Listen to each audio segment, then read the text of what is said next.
हरतालिका शिव महापुराण की कथा ऐसी कोई माता नहीं होती जो सावन की, भादों की तीज का व्रत नहीं करती होगी। अगर वो हरतालिका नहीं करती होगी तो हरियाली तीज करती होगी। हरियाली तीज नहीं करती होगी तो सातुड़ी तीज करती होगी।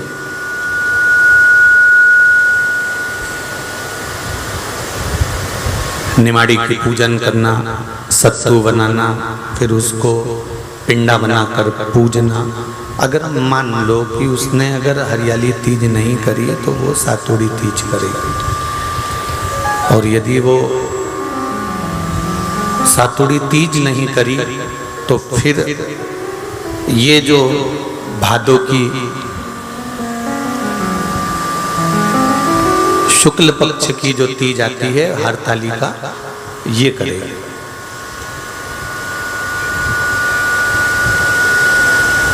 तीज के व्रत क्यों कहते हैं कि सातुड़ी तीज करी, हरियाली तीज करी या हरतालिका तीज करी? इन तीज के व्रत का क्या विधान, इन तीज के व्रत का क्या महत्व है, इन तीज के व्रत की क्या मूल्यता है,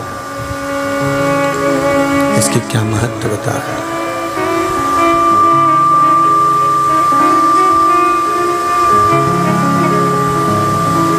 तीज के व्रत में ब्रह्मा, विष्णु और महेश, इन तीनों की जो देवियां हैं, ब्रह्माणी, लक्ष्मी और पार्वती, थोड़ा ध्यान लगाकर सुनना। हरतालिका तीज शिव महापुराण की कथा ही नहीं, आप जो तीज करते हो, हरियाली करो चाहे सातुड़ी करो, उस तीज की महत्वता क्या है, इस हिंगोली की शिव महापुराण की कथा में अपने को समझना है कि उसकी मूल तत्वता, उसकी महत्वता है क्या, उसका महत्व क्या है।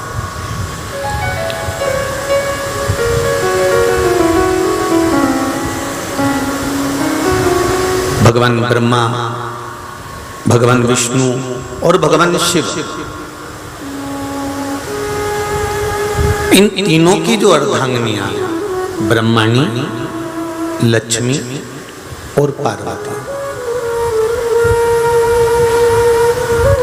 इन तीनों ने तप कर कर, साधना कर कर ब्रह्मदेव को, भगवान विष्णु को और भगवान शंकर को प्राप्त किया। और तीनों ने प्राप्त कर कर तीनों देवताओं से वर मांगा कि वर हमको ऐसा दीजिए कि हमारे तप साधना का फल नारी को तीज के दिन प्राप्त हो जाए।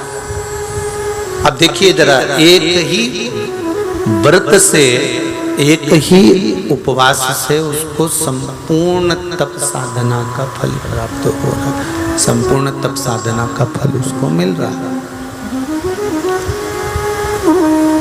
मात्र एक व्रत से। केवल एक व्रत कर रहे हैं और संपूर्ण तप साधना का फल उसको प्राप्त हो रहा है। ब्रह्माणी ने ब्रह्मदेव से मांगा, लक्ष्मी जी ने भगवान विष्णु से मांगा, पार्वती जी ने भगवान शिव से मांगा कि ऐसा वर दे दीजिए जिस वर से एक ही व्रत करने से संपूर्ण फल की प्राप्ति हो जाए, संपूर्ण फल मिल जाए। ऐसा एक व्रत का फल दे दीजिए, मात्र एक व्रत का। अब देखिए, हरियाली तीज करने वाली माताएं थोड़ा ध्यान से सुनना।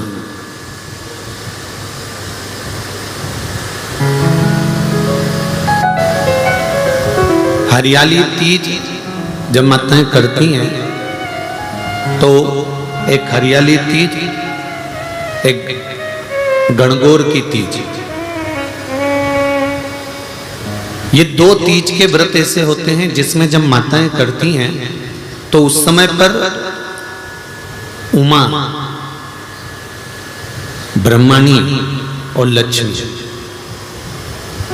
इन तीनों की आराधना का फल उसको केवल एक व्रत से प्राप्त हो जाता।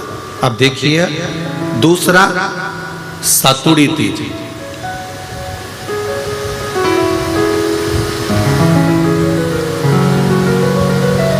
इसमें उमा और महेश्वर, उमा और महेश, ब्रह्माणी और लक्ष्मी, इन चार के व्रत तप का फल एक साथ सातुड़ी तीज के दिन प्राप्त हो जाता। अब काती है हरतालिका तीज, आप लोग करते हो हरतालिका? यहाँ लोग करते कि नहीं करते? करते हैं यहाँ पे हरतालिका? कौन कौन करता है? जरा हाथ उठाओ तो जरा। अरे सभी करते हो, रखो रखो, बहुत बढ़िया, बहुत अच्छी बात। एक आती है हरतालिका तीज। इस तीज का व्रत माता पार्वती बेल वृक्ष के आनंद के साथ में फुलेरा बनाकर करती है, और जिसमें इस हरतालिका में माता पार्वती जी के जितने जन्म पहले हुए हैं, माता पार्वती का जन्म तो 52वें नंबर का, 52 नंबर पे माता पार्वती का जन्म है। इससे पहले तो माता के 51 जन्म पहले हो चुके हैं, 51 जन्म माता पार्वती का पहले हो चुके हैं। तो वो जितने जन्म माता पार्वती पूर्व में ले चुकी हैं, ब्रह्माणी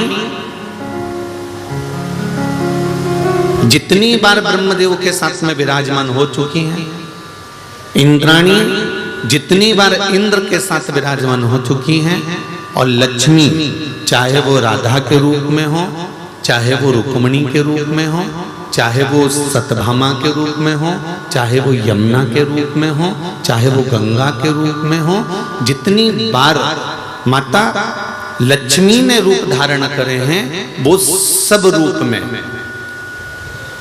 और माता पार्वती अपने सारे रूप में, ब्रह्माणी अपने सारे रूप में, लक्ष्मी अपने सारे रूप में इस हरतालिका तीज के व्रत को करने के लिए आतुर रहती हैं। और इस व्रत को कर एक दिन में ही संपूर्ण विश्व का जितना तप है, साधना है, उपवास है, सबका फल एक साथ एकत्रित कर लेती हैं केवल एक व्रत में, हरतालिका तीज के।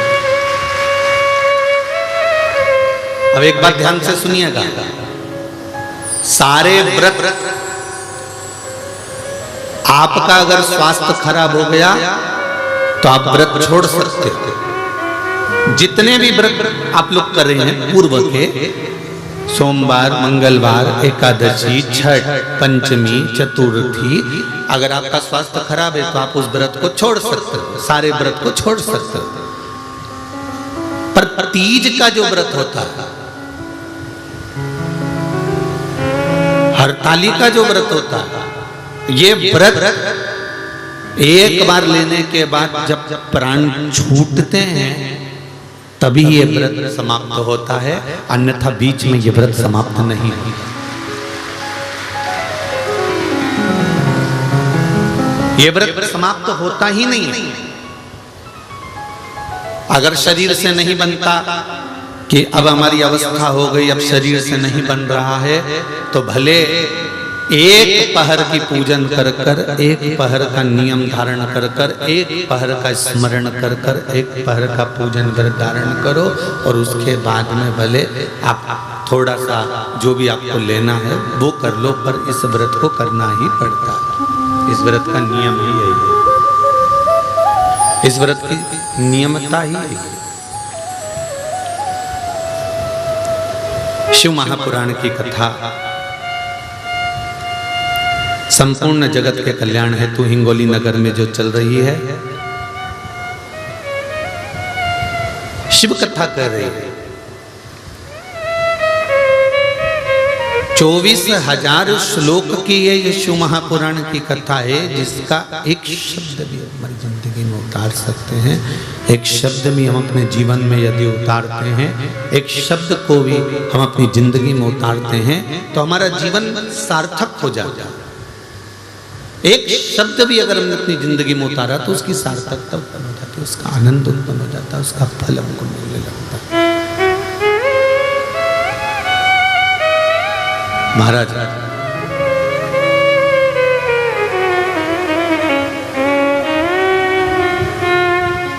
भगवान शिव का सुंदर संवाद हरतालिका शिव महापुराण की कथा के माध्यम से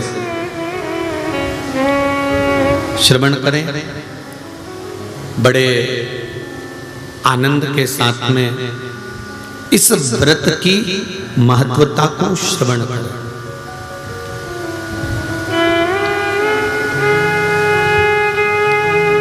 हरतालिका तीज का व्रत करने वाली नारी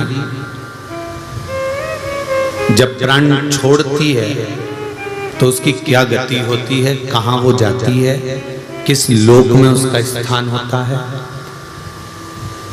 हरतालिका तीज का व्रत जो नहीं करती और भूल से भी फुलेरा का दर्शन करना, फुलेरा जानते हो ना आप लोग, जिस दिन जहां हरतालिका तीज बनती है, केले के पत्ते के ऊपर जहां शिवलिंग बनता है उसके ऊपर जो फूल की मालाएं लटकाई जाती है या झूमर या पत्ते लटकाए जाते हैं, उसका मात्र दर्शन वो व्रत नहीं भी कर रही है, उसका उपवास नहीं है, उसकी व्रत नहीं है, उसने व्रत नहीं उठाया, उसने उपवास नहीं उठाया ना उसने व्रत उठाया।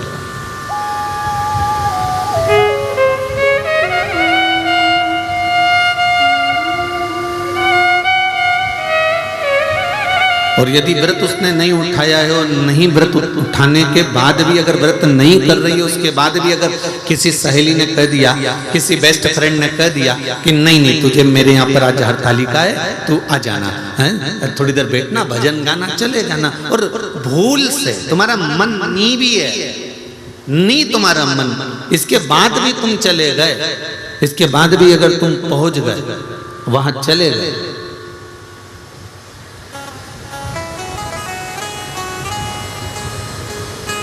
और केवल हरतालिका तीज के उस फुलेरे का दर्शन कर लिया, नहीं है व्रत, और उस फुलेरे का दर्शन कर लिया, तो महाराज शिव महापुराण की कथा, स्कंद पुराण की कथा बड़ा सुंदर वर्णन करती है कि हजारों हजार 16 सोमवार संकट सोमवार का जो पुण्य होता है मात्र हरतालिका तीज के फुलेरे का दर्शन करके जीव को प्राप्त हो जाता है। केवल एक फुलेरे का दर्शन कर, शंभु शंभु, केवल एक फुलेरे का दर्शन कर कर प्राप्त हो जाता है। पर शिव महापुराण की कथा कहती है, एक बड़ा सुंदर संवाद वर्णन किया गया कि जिस दिन हरतालिका व्रत हो या सातुड़ी तीज हो या हरियाली तीज हो या गणगौर की तीज हो, ये नारी करती क्यों है, इसका व्रत का विधान क्या है, क्या क्यों करा जाए।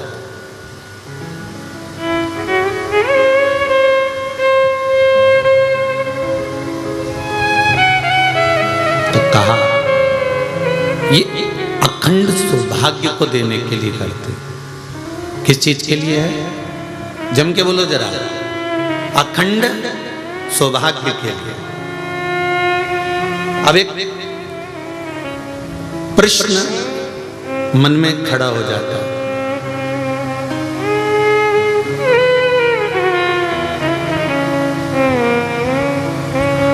माता के गर्भ से 2 बच्चे भी जन्म लेते हैं ना, तो वो 1 मिनट 2 मिनट 5 मिनट के गैप से जन्म लेते हैं। बोलो सही है कि गलत है। जुड़वा बच्चों ने भी जन्म लिया तो एक साथ जन्म नहीं लिया, थोड़ा सा समय आगे पीछे हो गए।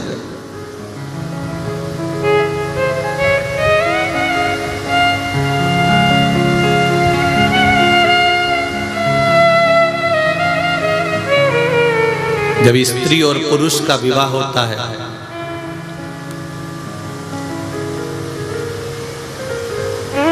जब वो विवाह के बंधन में बंधते हैं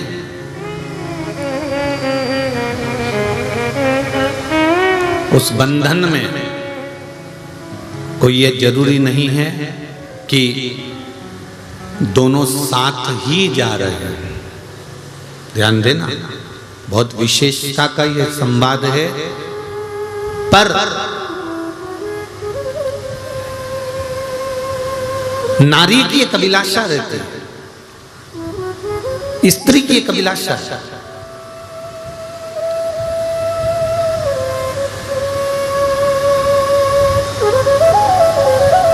कि मेरे हाथों में भर भर के चूड़ा रहे,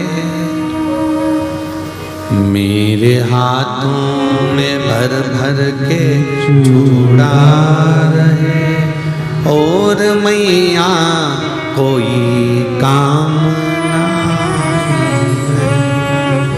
और मैया कोई काम मेरे मस्तक पे कुमकुम की बिंदिया रहे मेरे मस्तक पे कुमकुम की बिंदिया रहे और मैया कोई काम। हे माँ,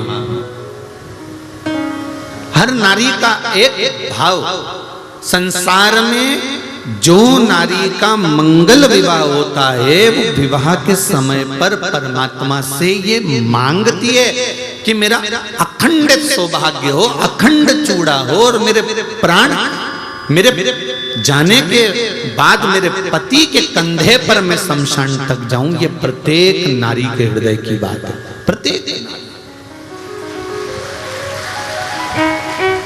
कोई एक की बात नहीं है, ये प्रत्येक के दिल की बात है कि हम अपने पति के कंधे पर, अपने पुत्र के कंधे पर शमशान तक जाएं। अब कई बार बड़ा दिक्कत खड़ी हो जाती है जब मान लो इतना तुमने भगवान से मांगा, इतना तप करा, इतनी साधना करी, इतना व्रत करा, इतना उपास करा, इतना नियम धारण करा, उसके बाद भी अगर कोई घटना हो जाती है, कोई जीव चला जाता है, तो स्त्री को ये सोचने में आता है कि मैंने तो भगवान की इतनी पूजन करी थी, इतनी अर्चना करी थी, इतना व्रत करा था, अब मुझे तो कुछ करना ही नहीं है, अब तो मैं करूंगी नहीं, अब तो मैं ये हरतालिका व्रत भी मैं छोड़ दूंगी और ये हो जाएगा। पर शिव महापुराण का संवाद तो सुनो।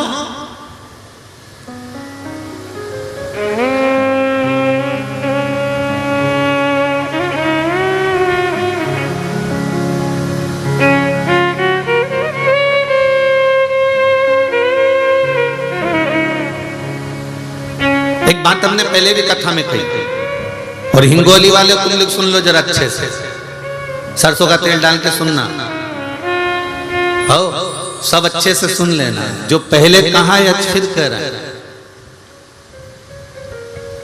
भगवान नहीं सुन रहा ना, फिर भी उसके मंदिर जाते रहो।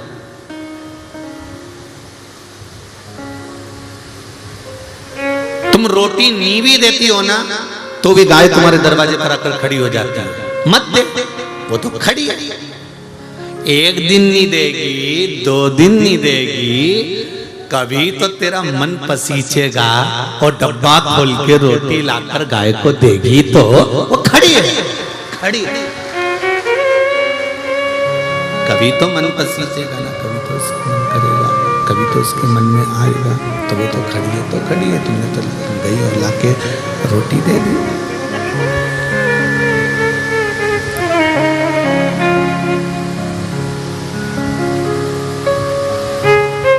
अब जो होना था हो गया, घटना तक घट गया। परशु महापुराण की कथा कर रही है, व्रत नहीं छोड़ना, व्रत हरतालिका का करते रहना। क्या होगा उससे, क्या फल मिलेगा उससे? भजन गाते रहना, शिव की आराधना करते रहना, शंकर का स्मरण करते रहना। क्या फल मिलेगा उससे? तो कहा ये कोई पूर्व का कर्म का भोग होगा, जिसके कारणवश हम अखंडता लेकर नहीं गए, पर हमारा जब अगला जन्म होगा तब हम अखंड सौभाग्यवती होकर जाएंगे, ये निश्चित है। अखंड व्रत धारण करने वाला, अखंड व्रत को करने वाला फिर अखंडता ही लेकर जाता है, ये निश्चितता हो जाती है उसकी, ये उसकी निश्चितता है।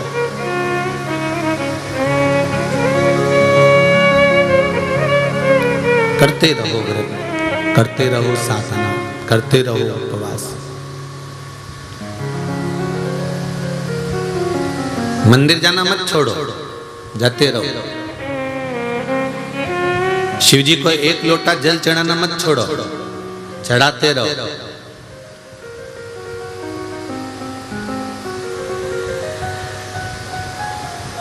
मध्य प्रदेश में बहुत पानी गिर रहा है, हिमाचल में गिर रहा है, उत्तरांचल में गिर रहा है, उत्तराखंड में गिर रहा है, उत्तर प्रदेश में गिर रहा है, गुजरात में खूब पानी है। बहुत सारे मैसेज आए, लोगों ने कहा गुरुजी पानी बहुत गिर रहा है, अब कुछ ऐसी व्यवस्था बताओ कि पानी थोड़ा सा कम हो जाए। हमने कहा सारी समस्या का हल तो कहे वो 2 लोटा जल का ही तो कमाल है जो इतना गिर रहा है, जो इसका चढ़ाया है उसी का तो गिर रहा है। और फिर कह रहे हो कि 1 लोटा। जाते रहो, निवेदन करते रहो, प्रार्थना करते रहो, सुनेगा। तुमने कहा जल चढ़ाने से जल बंद हो जाएगा क्या? हमने कहा तुमने दिल से मांगा कहाँ? पाँव में अगर कांटा चुभ जाता है तो कांटे को भी कांटे से ही निकाला जाता है। कांटे को निकालने के लिए एक चिमटी या एक पिन या कोई कील या कोई नोकेली कोई वस्तु उस कांटे को निकाल देती है। तो कांटे को कांटे से ही निकाला जाता है। तो सारी समस्या का हल, जरा जम के तो बोलो, 1 लोटा जल बस दिल से चढ़ाओ और दिल से उससे प्रार्थना करो, वो सुनेगा जरूर। ये निश्चित है कि वो सुनता है, ये निश्चित है कि वो सुनेगा, उसके मन की बात को पूर्ण करेगा। ये निश्चित है कि वो सुनेगा जरूर।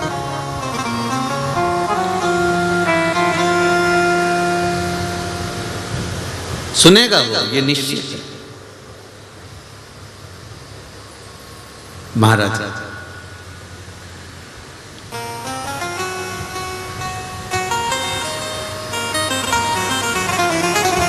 एक देवराज नाम का ब्राह्मण शिव महापुराण का प्रारंभ का महत्तम देवराज नाम के ब्राह्मण से प्रारंभ होता है,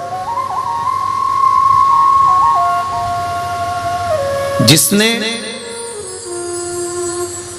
पूर्ण समय में कोई चोरी नहीं करी है, पूर्ण समय में कोई गलत काम नहीं किया, जिसने पूर्ण समय में कोई बेकार काम नहीं करा। केवल उसने अगर शंभु शंभु पूर्ण समय में उसने बेकार काम नहीं करा, पूर्ण समय में उसने चोरी नहीं करी, पूर्ण समय में उसने गलत काम नहीं किया। उसने गलत काम कब करा? जब वो एक वेश्या के चक्कर में पड़ गया।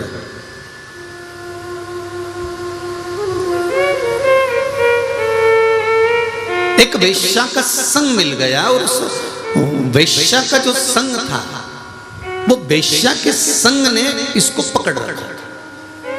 उसकी आसक्ति, काम, तृष्णा, उसने इसको खींच रखा। और उस आसक्ति के कारण, उस काम के कारण, उस तृष्णा के कारण वैश्या ने एक बार इससे कह दिया कि मुझे रानी के गले का हार चाहिए। तो ये हार चुराने के लिए गया और चोरी कर कर लेकर आया। तो राजा को मालूम पड़ गया, उसने दूतों को भेज दिया, ये भागता भागता शिव मंदिर में पहुंच गया। आप देखिए, जब तक ये वेश्या के संग में नहीं था, ये वेश्या के संग में नहीं आया था, वेश्या से इसका संबंध नहीं जुड़ा था, तब तक ये जितना कमा रहा था परिवार अच्छे से चला रहा था, जितना ला रहा था उससे इसका परिवार चल रहा था, जितना इकट्ठा कर रहा था उससे इसका पूरा परिवार आराम से चल रहा था। परिवार में कोई तकलीफ नहीं थी।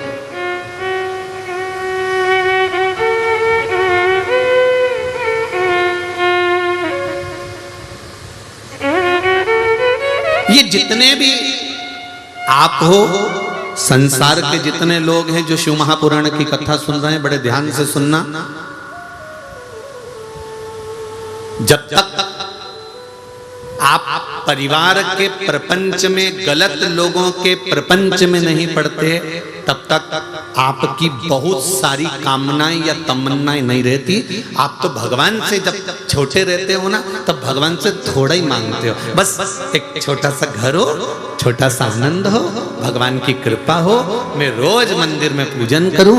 जब तक माताएं कुंवारी रहती है ना, शादी नहीं होती, तो ये भगवान की पूजन भी करती है, सेवा भी करती है, अर्चना भी करती है, भगवान से तीज का व्रत करेगी तो बहुत अच्छे से करेगी। जब कुंवारी रहती है बाकायदा मेहंदी भी लगाएगी, सूट भी पहनेगी, साड़ी भी पहनेगी, खूब सजेगी धजेगी। कुंवारी अवस्था में मंदिर भी जाएगी, पूजन भी करेगी, तीज का व्रत, चतुर्थी का व्रत, छठ का व्रत, पंचमी का व्रत, जो व्रत करती है कुंवारी अवस्था में वो सब बहुत अच्छे से करती है। जब शादी हो जाती है, बच्चे हो जाते हैं, परिवार के झंझट में जब माताएं पड़ जाती है, जो बेटी इतने आनंद में व्रत करती थी, जो बेटी इतने रात भर भजन गा गा कर व्रत करती थी, जब परिवार के चक्कर में पड़ जाती है, फिर तो मेहंदी अब मैं बाद में लगवा लूंगी, अब रहने दो, अब ऐसा करती हूँ थोड़ी सी नाम की लगा लेती हूँ, थोड़ी सी नाम की लगा लेती हूँ, और थोड़ी सी नाम की लगा ली। फिर सास ने कहा बेटा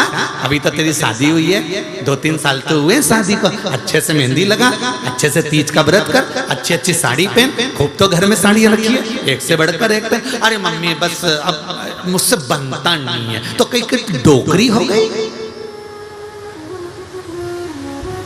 बनता नहीं है।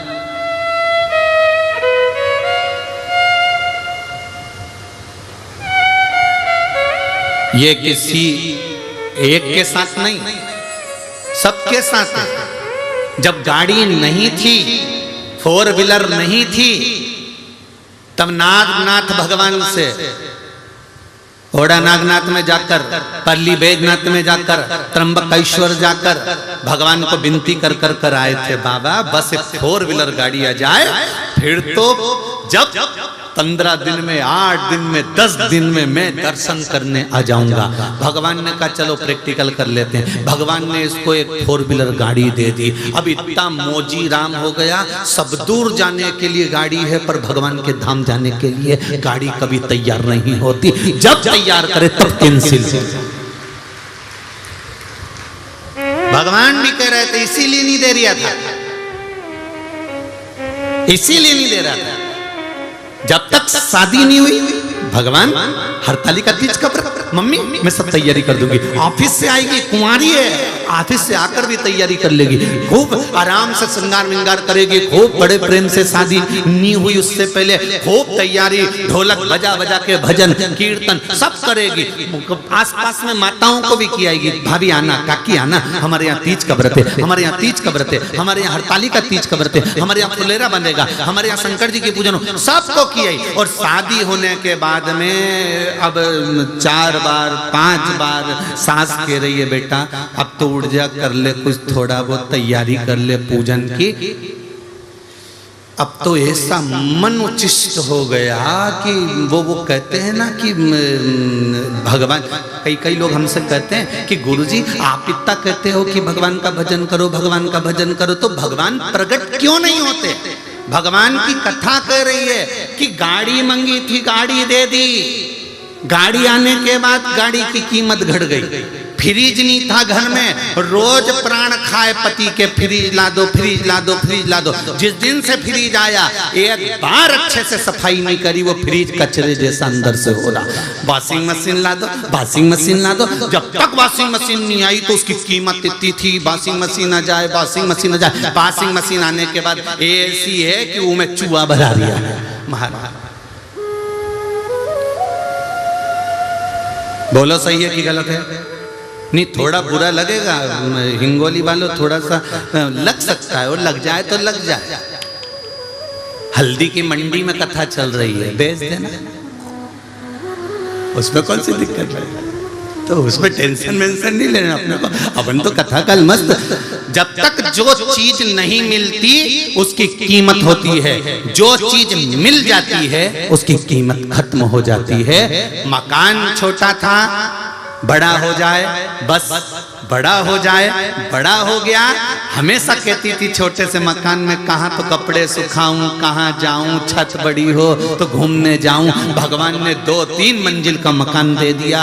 अब जिस दिन मुहूर्त हुआ था, पंडित जी ने एक बार ऊपर ले जाके पूजन कराई थी, 1-2 बार टेरिस गार्डन में घूमने गई थी। उसके बाद अभी तक नहीं मालूम कि ऊपर क्या क्या पड़ा हुआ है। उस दिन के बाद नी चढ़ी, और चढ़ी तो इतनी ऊपर चढ़ गई कि नीचे ही नहीं आई कभी, इतनी चढ़ी। बताओ,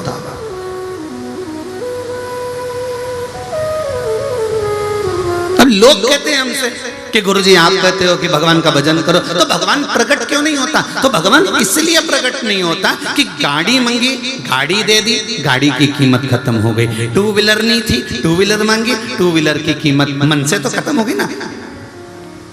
रानी हार था, नहीं था, रानी हार मंगवाया, बड़ा हार मंगवाया, चूड़ी मंगवाई, नहीं तो पीछा पकड़ के बैठी थी, ये मिल जाए मिल जाए मिल जाए, कितना अच्छा लग रहा है, एक बार तो दिला दो। और दिला दिया, फिर उसकी कोई कीमत नहीं है, वो पड़ा हुआ है, वो पड़ी हुई है, वो वॉशिंग मशीन, वो फ्रिज, वो मकान, वो गाड़ी, वो बंगला, सब पड़ा हुआ है। फिर कोई नई आसक्ति आ गई, अब ये चीज मिल जाए, वो चीज भी मिल जाती है, फिर उसकी आसक्ति खत्म हो जाती है। अब इसमें कोई मन नहीं है, इसमें कोई आनंद नहीं है। उसी तरह शिव महापुराण की कथा कहती है कि भगवान प्रकट क्यों नहीं होता। भगवान ने कहा तूने पूजन अर्चना करी और मैं प्रकट हो गया, तो तेरी मुझे पाने की आसक्ति फिर खत्म हो जाएगी, फिर तू मुझे पाएगी, ये निश्चित। इसलिए भगवान चाहता है कि यह आसक्ति आपके भीतर, परमात्मा को पाने की आसक्ति आपके भीतर प्रकट रहे।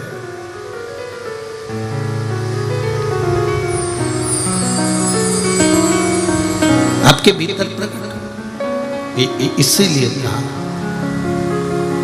शिव अर्चना का सुख ही दूसरा।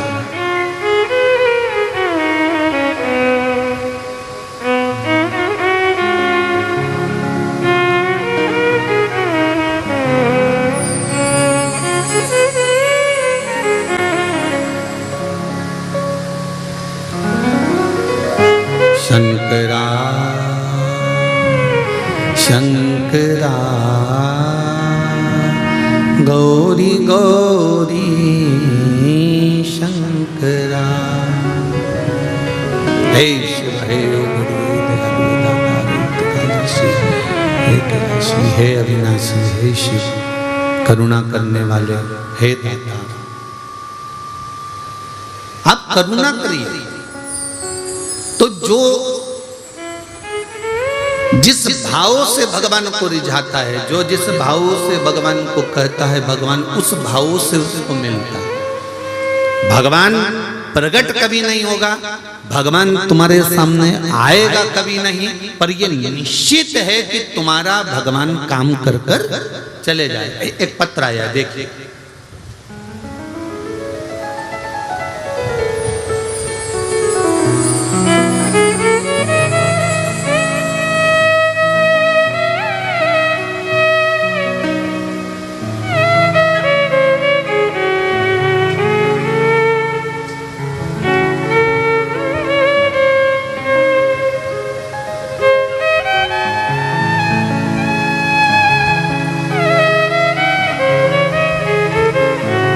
मैं मीना जायसवाल नागपुर महाराष्ट्र से आई हूँ। कहीं बैठी हो मीना जी तो दोनों हाथ हिलाइएगा,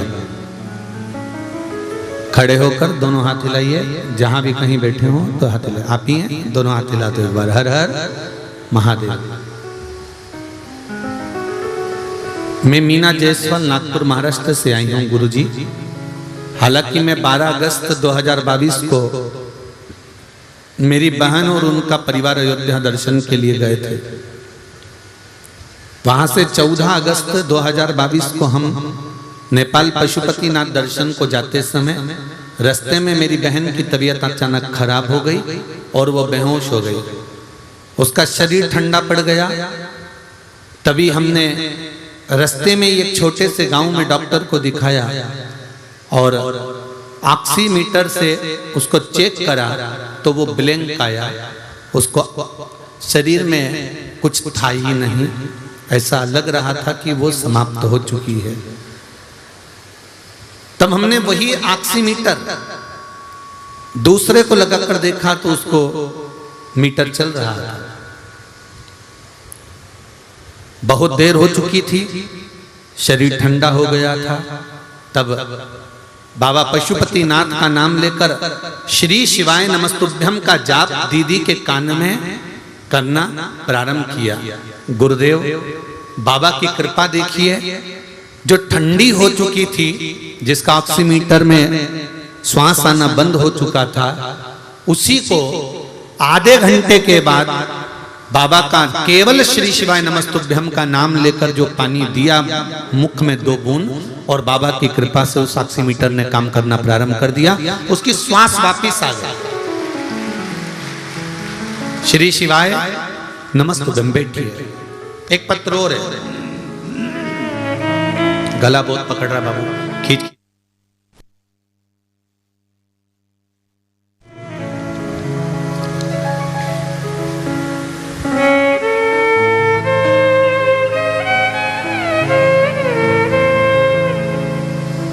मैं बालाराम सिंह लक्ष्मण सिंह ठाकुर, मालेगांव बाजार, तहसील तेलारा, जिला अकोला, महाराष्ट्र से हूं। कहीं बैठे हो तो हाथ हिलाइएगा। दोनों हाथ हिला दो। अच्छा, ऊपर चढ़े हो कोई बात नहीं, राधे। श्री शिवाय नमस्तुभ्यम। गुरुजी, श्री शिवाय नमस्तुभ्यम मंत्र की क्या महत्वता है? मेरा पोता, जिसका मैंने फोटो लगाया है, फोटो भी भेजा है उन्होंने, ये पोते का फोटो है।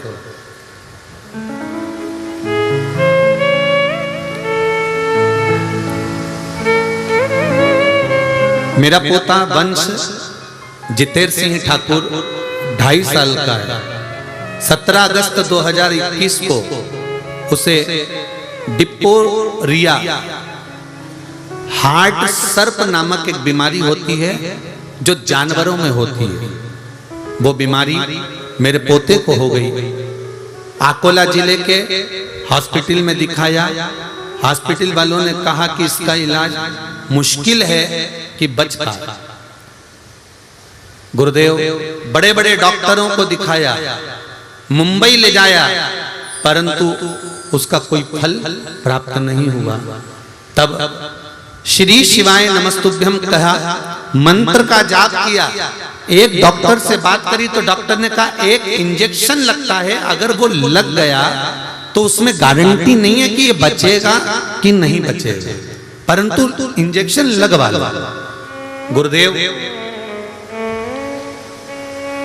बाबा से विनती करी, अब करें क्या?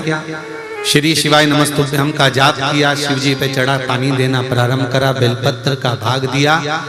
डॉक्टर का चलकर फोन आया कि आप इंजेक्शन लगवाओ, मैं गारंटी देता हूं कि अब ये बच्चा ठीक हो सकता है।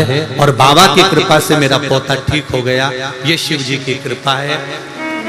नहीं तो कभी कोई डॉक्टर इतने सिचुएशन में गारंटी ले ही नहीं सकता। गुरुदेव जब मुंबई तक के डॉक्टर ने मना कर दिया, सबने कह दिया कि नहीं हो सकता, नहीं हो सकता, नहीं हो सकता, में कार्य होना ये शिव की कृपा के बिना नहीं हो सकता, शंकर की करुणा के बिना नहीं हो सकता।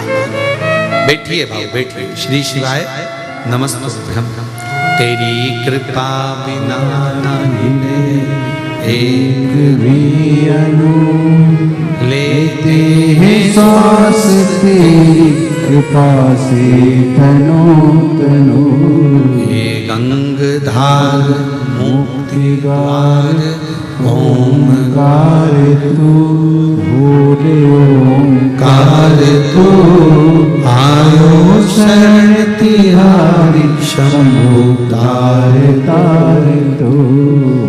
बखान क्या करूं मैं राहों के घेर का, चपटी भगोत में खजाना कुबेर का। हे गंगाधार मुक्ति द्वार ओंकार तू भोले ओंकार तू आयु शरण तिहारी शंभु तार तार तो।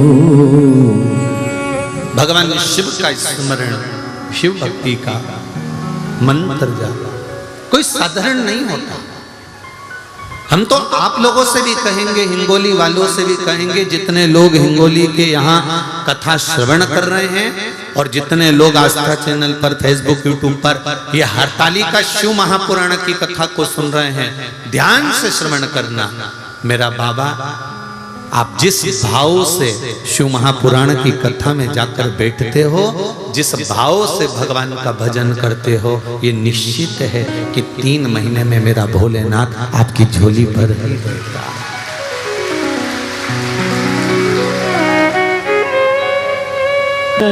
भगवान शिव की कथा कह रहे, भक्ति का संचार कर कर, स्मरण कर कर जो शिव तत्व को जाने, भगवान शंकर की उदारता, करुणा, मंत्र जाप, नाम कीर्तन, स्मरण जीवन का सुख देने वाला।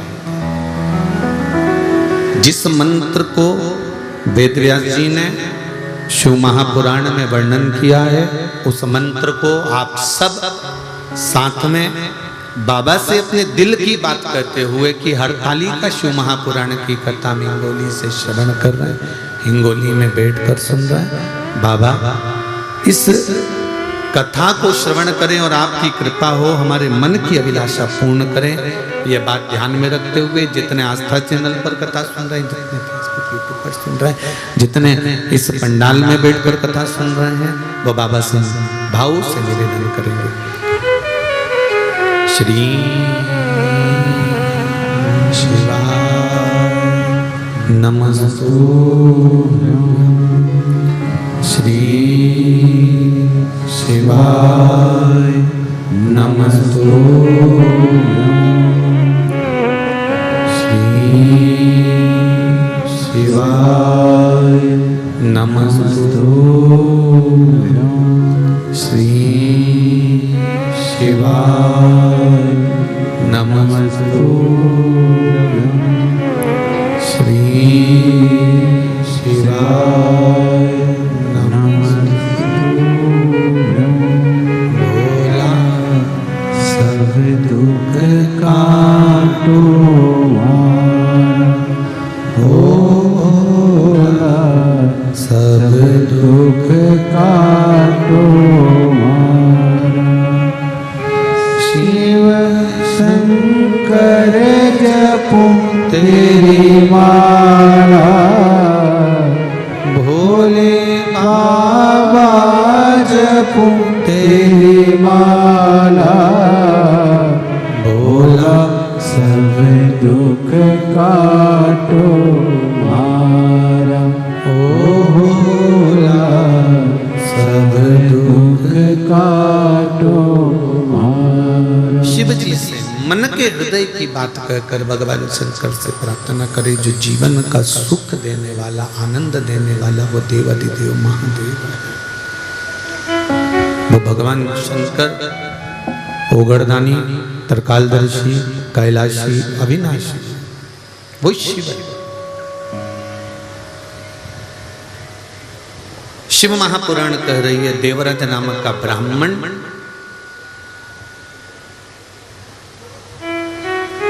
एक वैश्या का संग पाकर अपने जीवन को नष्ट कर दिया। देखिए, चलते हुए जीवन में बहुत अच्छा चल रहा है, आपका बहुत अच्छा जीवन चल रहा है, बहुत बढ़िया आपकी कमाई हो रही है, बहुत बढ़िया दुकान चल रही है, बहुत बढ़िया गृहस्थी चल रही है, बहुत बढ़िया परिवार चल रहा है, बहुत बढ़िया कुटुंब चल रहा है, बहुत अच्छा सब काम हो रहा है, सब चीजें अच्छी चल रही है।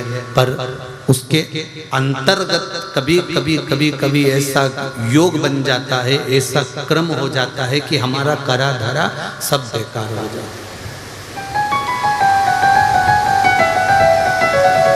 हमारा जितना करा हुआ है वो सब पानी फिर जाता है। 25-50 लाख रुपए तुमने कमा लिए, इकट्ठे कर लिए, बैंक में भी आ गए, बहुत कुछ तुमने प्राप्त कर लिया, पर कई बार तुम जब और अच्छा करने का सोचते हो ना कि ये मैं और कर लूंगा, और तो तुमने फिर कई विचार करा कि ये काम करता हूँ कि मैं डब्बे का काम कर लेता हूँ, ने शेयर मार्केट का काम कर लेता हूँ, फ्री तो बैठा हूँ, घर में से ही कर लूंगा।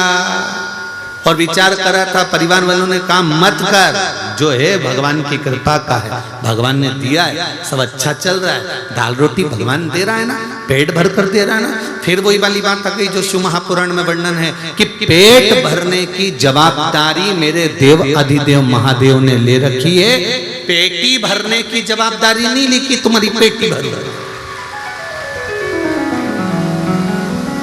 क्योंकि पेटी ना तुम जन्म के समय पर लेकर आए थे, ना पेटी तुम वापिस मरने के बाद लेकर जाओगे।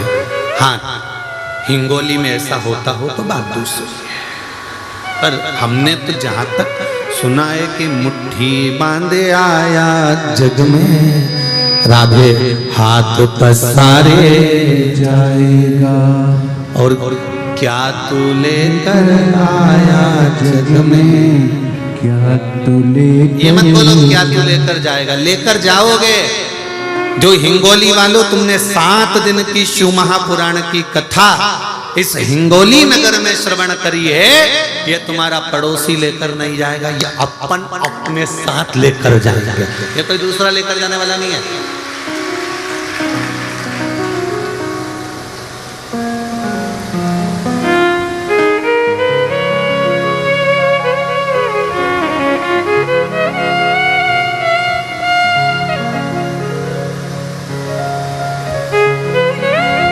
एक जहां अग्रवाल जी के यहाँ ठहरे ना महाराज निकुंज के यहाँ, तो वहां किसी ने 2 पत्र भेजे, सामने टेबल पे रखे होंगे, उसमें एक पत्र में लिखा है कि कोई बीमारी थी तो उसका वर्णन है, और दूसरा पत्र में लिखा उन्होंने कि गुरुजी से ये पूछना है कि बचपन में पुण्य कमाना चाहिए कि जवानी में पुण्य कमाना चाहिए कि अधेड़ी में पुण्य कमाना चाहिए कि बुढ़ापे में पुण्य कमाना चाहिए। बोलो रे हिंगोली वालों, तेरा क्या होगा रे कालिया, तुम बता दो कि पुण्य कब कमाना चाहिए, बोलो रे।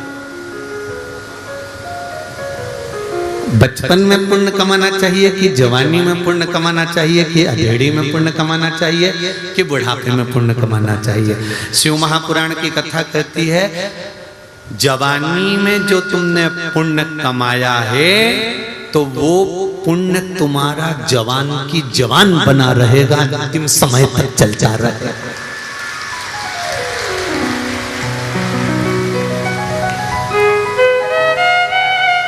तो क्या हम संत बन जाएं, साधु बन जाएं, घर छोड़ दें, परिवार छोड़ दें कि कमाना छोड़ दें? कुछ मत छोड़ो, घर में रहो, परिवार में रहो, कुटुंब में रहो, रिश्तेदारों में रहो, पूरे परिवार में रहो, खूब दिल से तुम कमाई करो, दुकान जाओ, व्यापार करो, व्यवसाय करो, कर्म करना है पूर्ण करो, पर उस काम के साथ में थोड़ा सा भगवान का भजन करते चलो, तो वो जवानी का पुण्य तेरे अंतिम समय तक काम आ जाएगा। जवानी का पुण्य। अब किसी के मन में आएगा कि गुरुजी तुम कैसे कह सकते हो कि जवानी का पुण्य अंतिम समय तक काम आएगा? तुम किस शर्त पर कर सकते हो? तो घर में जितनी बुजुर्ग माताएं हैं, घर में जितने बुजुर्ग भाई हैं, इनसे पूछ लेना, जवानी का खाया आखिरी तक काम आता है। कई जवान बहुओं के बाल धोले पड़ गए और डोकरी उनके देखो तो अभी तक। इनने जो पूर्व समय का खाया, बोलो सही है कि गलत है? ये जितनी वारकरी संप्रदाय की जितनी यात्रा निकलती है ना पांडुरंगा विठल के नाथ जाने के लिए, जितनी भी मेरे निकले, जितनी यात्रा निकले, इसमें जवान माताएं या युवान बहन भाई तो बहुत कम रहते हैं, सब डोकरे डोकरी रहे। तो कई लोग इनको देख के आश्चर्य करते हैं कि बताओ 75 साल की, 50 साल की, 40, अभी कथा थी परली बैजनाथ में, एक 75 साल की माँ 7 दिन तक एक जगह पर खड़े होकर कथा सुनती रही। आपने टीवी पर भी देखा होगा उसका। 75 वर्ष की आई। तो मन में ये भाव आता है कि ये इतनी एनर्जी लाती कहां से। कई बहुओं के मन में टेंशन रहता है, मेरी तो भी 32 साल की उम्र है, 42 साल की है, हमारी सासू तो 70 साल की, तो भी पूरा के पूरा काम कर ले, उसकी आंख से बीन ले, उसकी आंखें भगवान ने ऐसी बना के भेजी है, भगवान जाने मेरी सास की आंख जरा सी देर में देख ले कि क्या गड़बड़ है, तुरंत इतनी एनर्जी कहां से आई। तो के ये साधारण नहीं है, जो घी पहले खाया है वो बुढ़ापे में दिख रहा है, बुढ़ापे में दिख रहा है। तो यही शिव महापुराण की कथा कहती है कि बचपन का पुण्य, जवानी का पुण्य, अधेड़ी का पुण्य, कि बुढ़ापे का पुण्य, कहाँ का पुण्य काम आएगा। तो कहा जवानी में परिवार के साथ रहो, कुटुंब के साथ रहो, बच्चों के साथ रहो, पत्नी कुटुंब परिवार के साथ में रहो, और उनके साथ रहते रहते भगवान का भजन करते चलो, तो ये अंत समय तक काम आएगा। जो किया वो अंतिम बिंदु तक काम। अब कई लोग चतुर लोग बैठे रहते हैं, अभी कोई उम्र है, अभी कोई उम्र है, बचपन जवानी कोई उम्र है, अधेड़ी तो कमाने की उम्र है। भजन की उम्र आएगी जब हम शिथिल हो जाएंगे, जब शिथिल हो जाएंगे, बुढ़े हो जाएंगे, तब भजन की उम्र आएगी। तो शिथिल तुम्हारी उम्र हो जाएगी तो पुण्य भी तो शिथिल हो जाएगा, पुण्य भी तो बुढ़ा होगा, पुण्य भी तो शिथिल होगा। तो जवानी में किया गया पुण्य का फल जो मिलता है, उसका फल कोई काट नहीं सकता। इसलिए मेरा निवेदन है, बहुओं से भी है, बच्चों से भी है, और जितने जितने पंडाल में शायद ऐसे और भी पंडाल और लगे हैं, कितने लगा? हाँ, तो जितने लोग उस पंडाल में बैठे हैं और जितने लोग सोने की सीढ़ी पे चढ़ के बैठे हैं, सब ध्यान से सुन ले अच्छे से।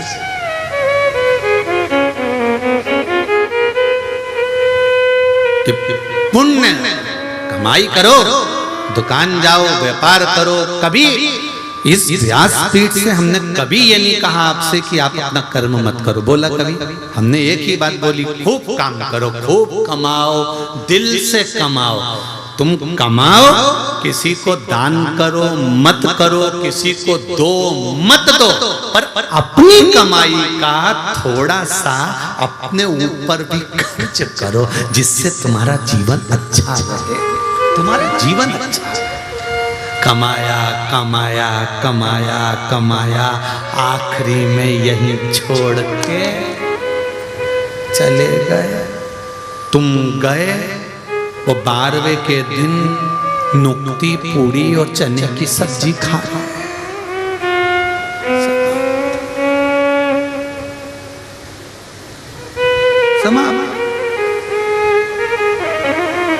एक छोटा सा बच्चा अपनी दादी से बोला, ओ दादी, ओ दादी। दादी बोली क्या है? अपने पड़ोस में वो मुन्ना रहता है ना, मुन्ना, हाँ, उसके यहाँ पर आज नुक्ती का रायता बना है, बूंदी का रायता, नुक्ती का रायता, और बूंदी बनी है, नुक्ती, पूड़ी बनी है, चना की सब्जी बनी है। दादी उसके यहाँ पर सब कुछ बना है, मालूम है? इतने में दादी बोली, बेटा उसकी यहाँ तो आज बनेगा, क्योंकि उसकी दादी का आज 12वां है। इतने में बच्चा दादी का गाल पकड़कर बोला, अपने घर कब बनेगा? दादी ने एक घर के दिया, मेरे को मारने की प्लानिंग कर रहा, मुझे मारना चाहता।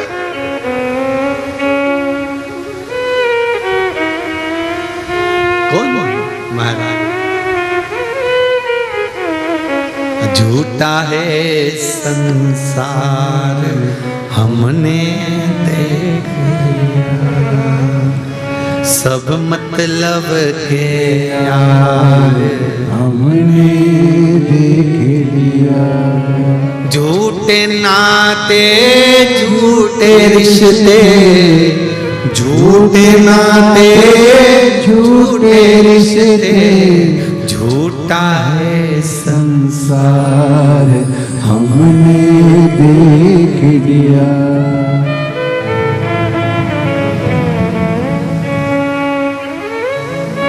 क्या कमाया, कैसे कमाया, क्या पाया, कैसे पाया, ये तो शंकर जानता है, मेरा शिव जानता है। पूरी हल्दी की मंडी, कपास की मंडी, हिंगोली की दुल्हन जैसी सजी है। शायद पहले सजी की नहीं सजी, पर इतनी जोरदार सजी है। इतने व्यापारी यहाँ पर से व्यापार करते होंगे, इतने व्यापारी यहाँ से व्यापार करते होंगे और ढेर सारा काम यहाँ से चलता होगा, पर 7 दिन सारे व्यापारी और हिंगोली नगर के कई व्यापारी लोग अपने अपना शटर गिराकर दुकान मंगल कर 3 घंटे की कथा सुन रहे हैं। उनसे निवेदन है, तुम टेंशन मत लेना, 7 दिन तुम इसको दो, 7 दिन के बाद वो क्या देता है वही जान सकता, फिर उसकी मर्जी।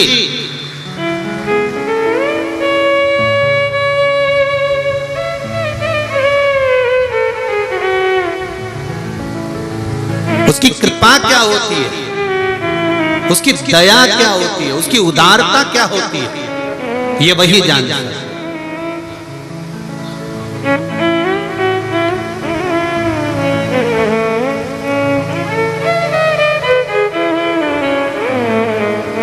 एक कथा में कोई बैठे हैं परली बैजनाथ से आए हुए, उन्होंने व्हाट्सएप पर मैसेज भी डाला कि जिस लड़के ने 32 बार इंटरव्यू दिया था और जो लड़का इंटरव्यू में नौकरी लग नहीं रही थी, पास नहीं हो रहा था, गुरुजी आपने कहा था कि कथा सुन लो परली बैजनाथ में। हमने टीवी पर सुनी और फिर परली बैजनाथ की जमीन पर जब आप आए और हमने कथा सुनी, उसी बच्चे के लिए सुनी थी गुरुजी। आप गए और बेटे का पैकेज 84 लाख का आ गया और बेटे का जॉब लग गया। अगर आप लोग जुड़े होंगे तो आप लोगों को मालूम होगा कि उन ग्रुपों में जो महाराष्ट्र के ग्रुप है उस पर मैसेज चल रहा है। और ये तो अभी पहला है, अभी परली बैजनाथ से अभी तो रिजल्ट आना चालू हुए हैं, अभी 3 महीने नहीं। और आपसे भी निवेदन है, दिल से सुनना शिव महापुराण की कथा। जो आस और विश्वास लेकर सुनोगे, दिल लेकर श्रवण करोगे, हृदय से सुनोगे, वो क्या देता है वही जान सकता है। उसका कोई बखान नहीं कर सकता, उसका कोई बखान नहीं। महाराज, हम भगवान को गिनकर ना दें और भगवान से हम गिनकर ना लें, हम तो केवल अपना कर्म करें। हमारे मन में यह भी बात नहीं आना चाहिए कि हमने 1 शिव महापुराण की कथा सुनी, 2 सुनी कि 3 सुनी कि 4 सुनी। हम तो भगवान का भजन कितना कर सकते हैं। वो कहते ना, एक ग्वालन दूध बेचती है, दूध का व्यापार करती है, मटकी में दूध भरा, डब्बे में दूध लिया, बेचने चली जाती।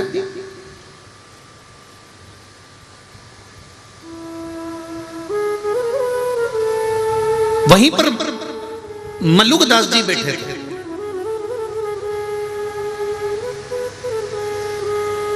और मल्लुकदास जी ने उस ग्वालन को देखा कि वो रोज दूध बेचने जाती है और अलग से 1 लोटा दूध निकालकर 1 लोटा पानी मिला देती है वह दूध के डब्बे में।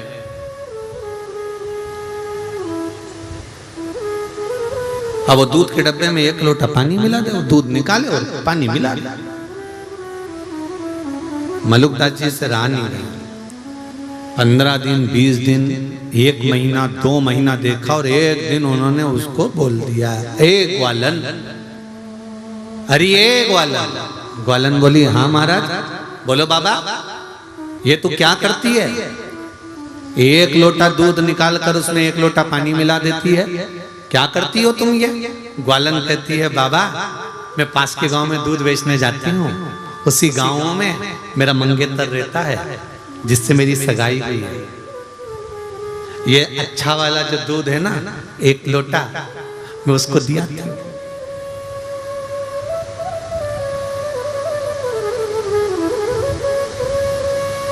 शादी हो गई तेरी? अभी थोड़ी ना हुई है, 2 साल के बाद होगी। अच्छा, कितना नुकसान हो जाएगा जब तक तो तेरा। इतना लोटा भर भर कर दूध देगी उसको।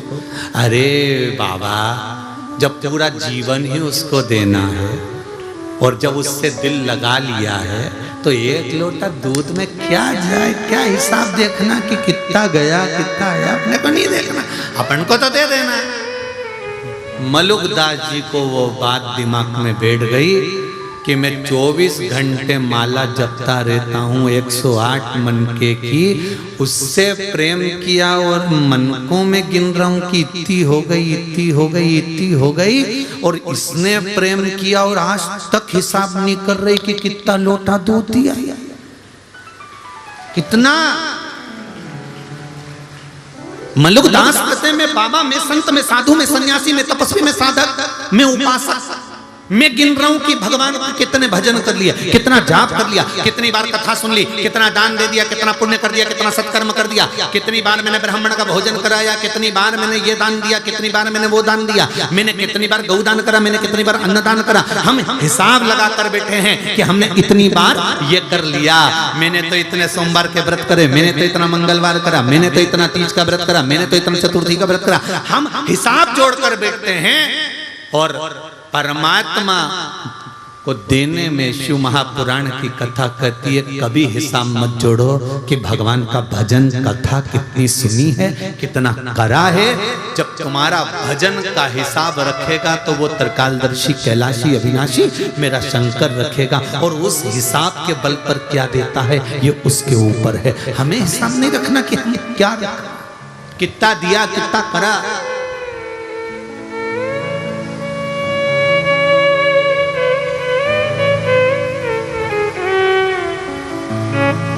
जो कथा के यजमान है, जो नित्य के यजमान है, अच्छे से सुन लेना। अपन ने क्या करा, कितना खर्च करा, क्या लगाया, क्या चढ़ाया। कथा में 7 दिन भी स्मरण मत करो, 7 दिन के बाद भी कोई पूछे तो मत बताना। क्यों? क्योंकि हमने जब अपने दिलदार को दे दिया, एक बार मोबाइल जब मैडम को दे दिया तो बार बार के मत बताना 20,000 का दिलाया था तेरे को, मैडम उठा के फेंक देगी, रख ले तू ही। बोलो सही है कि गलत है? बात बात में क्यों, मैंने तो तेरे को 20,000 का मोबाइल दिलाया, मैंने तो तेरे को 20,000 का मोबाइल दिलाया, तो वो रखेगी कि रख लो, तुम्हारा मोबाइल तुम्हारे पास ही। और ये मत सोचना कि तुम ही दिलाया, ये फोन उसने लगाया अपने पप्पा को, और फिर मत कहना कि काली मिर्ची लग गई। एक फोन पापा को मिलाया, पापा छोरी क्या हो गया, इनने मेरे को 20,000 का मोबाइल दिलाया, 25 बार के बता दिया, वापिस दे दे, मैं पहुंचा रही हूँ तेरा भाई आ रहा देने के लिए। फिर तो मायके से मोबाइल आया और ससुराल वालों का मुंह भगोना हो गया। तभी फिर तो सबने कहा हमसे तो बोलती बेटा, फिर तो सास भी बोली हमसे तो कहती है, जब उसने कहा तो हमसे तो बोलती, मैं दिला देती, तो क्या जिसके साथ प्रण के आई, विवाह करके आई, उसने क्या बता दिया कि 20,000 का था, तो तुम नहीं कहती बार बार कि मैंने बहू को मोबाइल दिया, बहू को इसलिए मैंने दिया। इसलिए निवेदन है शंकर भगवान को जो दिया, शिव जी के लिए जो किया, किसी को मत बोलना कि क्या किया, फिर वो जाने और उसका काम जाने, अपने को नहीं बोलना। नहीं तो रख ले तेरा मोबाइल तेरे। नीच। देवराज ने अपनी पूर्ति जहां तक थी वहां तक तो भगवान पेट भरता है, वहां तक भगवान देता है। भगवान कहते हैं कि तेरा जन्म नहीं हुआ, माता के स्तनों में दूध दिया, तेरी पूर्ति तक का तो मैं दे दूंगा, पर तेरे सोचे कि पेटी भरा जाए, घर भरा जाए, संपदा भरा जाए, भगवान के ये सब यहीं छोड़कर जाना है, इसलिए इसकी जवाबदारी नहीं है। मैं तेरी जवाबदारी ले सकता हूं कि पेट दिया है तो भूखा नहीं रखूंगा, अंतिम समय तक तेरा साथ दूंगा, तो चिंता मत करना। मैंने जन्म दिया है तो अंत समय में कोई अगर अग्नि नहीं देगा, लकड़ी नहीं देगा, तो मेरा शंकर कहता है मैं खुद आऊंगा, अग्नि भी दूंगा, लकड़ी भी दूंगा, भस्म बनाकर लपेट भी लूंगा। शिव कहता है मेरा है, मैं तुझे संभालूंगा, तुम मेरा बनकर रहे बस।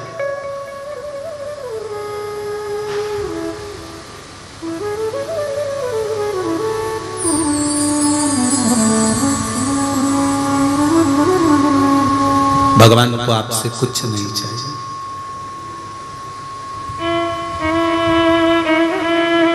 कुछ भी परमात्मा को नहीं चाहिए आपसे।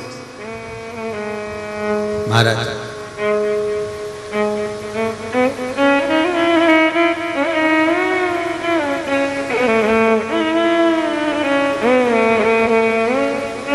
भगवान तो केवल आपसे इतना चाहता है कि आप बचपन हो, जवानी हो, अधेड़ी हो, बुढ़ापा हो, जब आपको समय मिले तब आप स्मरण में लग जाओ। एक लोटा जल शिव को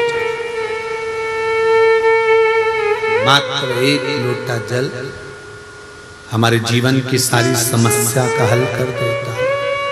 एक पत्र आया है, देखिए।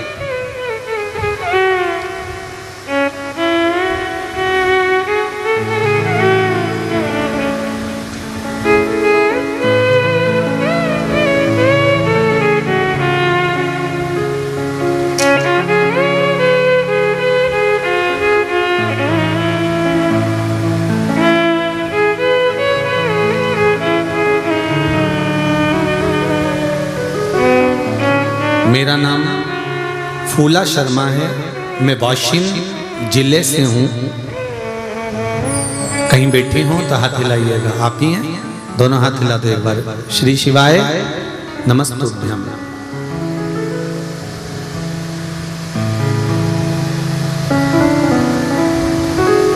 मैं वाशिम जिले से हूँ। गुरुजी, हम पहले शिव जी के मंदिर में साल में एक बार जाते थे, या तो शिवरात्रि पर या श्रावण के महीने में। ये केवल शर्मा दीदी आप ही का जीवन नहीं, ऐसे कई लोग थे जो शंकर के मंदिर में केवल साल में शिवरात्रि पर जाते थे, या कभी सोमवार को, या कभी श्रावण महीने के सोमवार को चले जाते। पर वो तो भोलेनाथ की कुछ ऐसी कृपा हो गई, जो अब शंकर के मंदिर जो खाली रहते थे वो शिव की कृपा से रोज भरे मिलते हैं। ये शिव कृपा।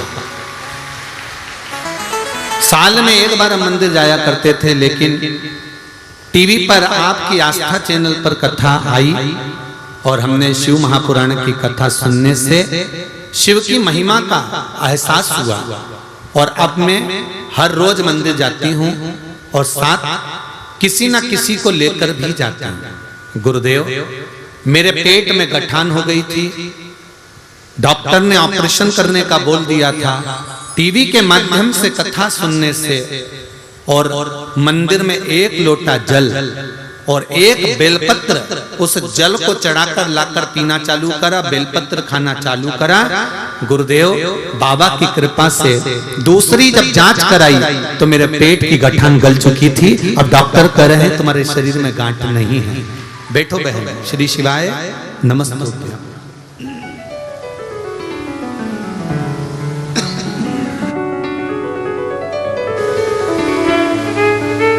शिव कृपा किसको कहते हैं? शंकर की उदारता किसको कहते हैं? शंकर की करुणा किसको कहते हैं? अब दिल से पुकारे। एक पत्र और है, देखिए।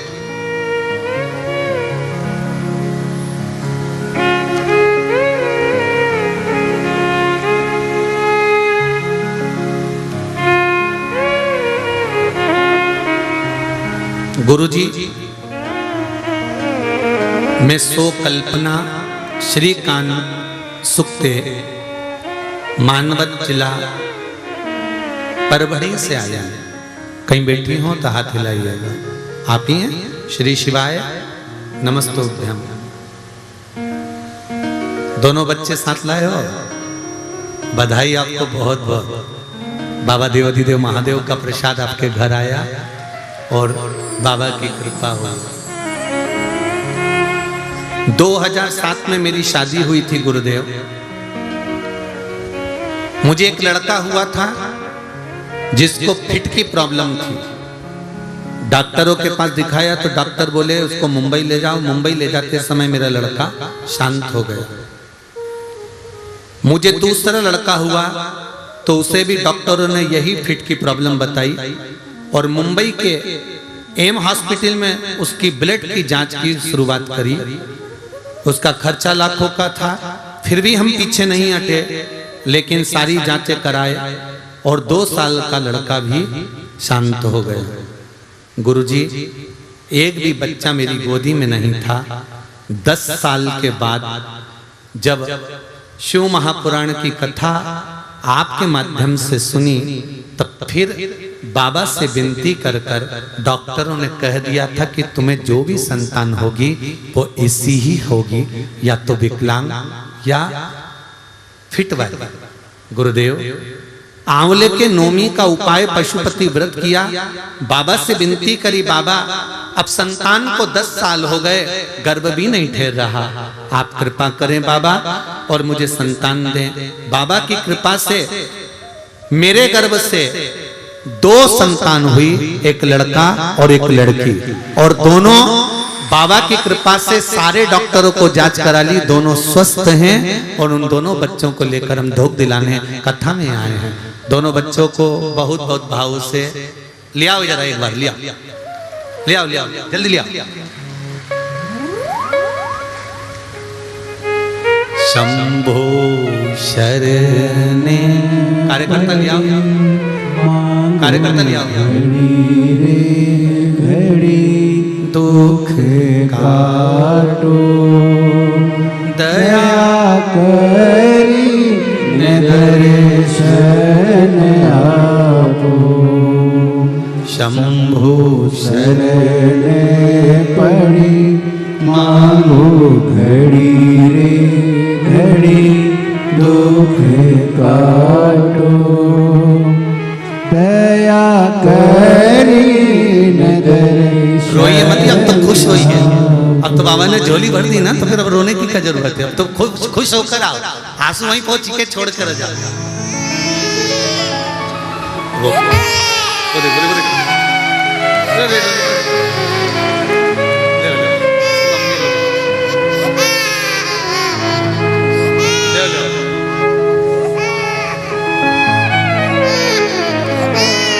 उसकी मम्मी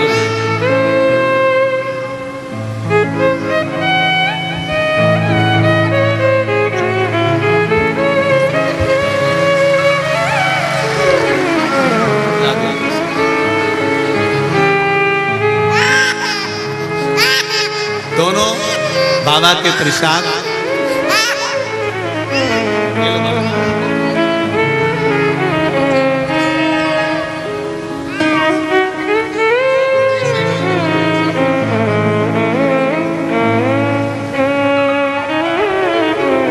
यही बेलपत्र निकालना, ठीक है। बहुत बहुत बधाई, एक बार जोरदार ताली बजाकर बधाई दो। शिव प्रसाद भगवान शंकर की करुणा ऐसे ही बनी रहे। शिव तत्व है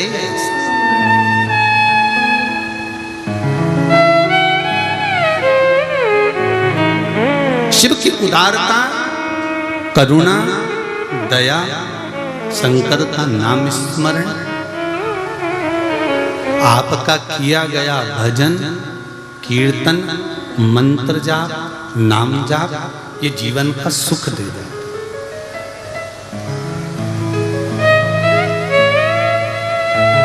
अब दिल से बोलो उसको, आप दिल से पुकारो उसको, दिल से सुनता।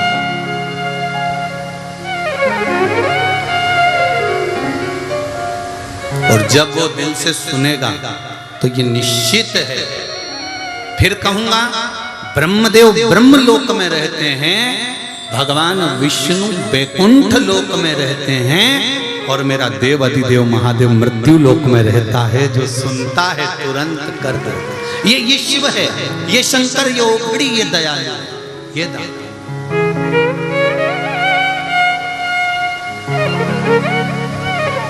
उसकी उदारता इतनी, उसकी करुणा इतनी। महाराज देवराज नामक का ब्राह्मण एक वैश्या का संग पकड़कर अपने जीवन को नरक बना लिया। कभी कभी ऐसा योग बन जाता है, कभी कभी ऐसा समय आ जाता है कि हमारी चलती हुई अच्छी गाड़ी, हमारा चलता हुआ अच्छा समय, हमारा चलता हुआ अच्छा जीवन किसी थोड़े से लोभ में, काम में, आसक्ति में, तृष्णा में, वासना में फंसकर नरक हो गया।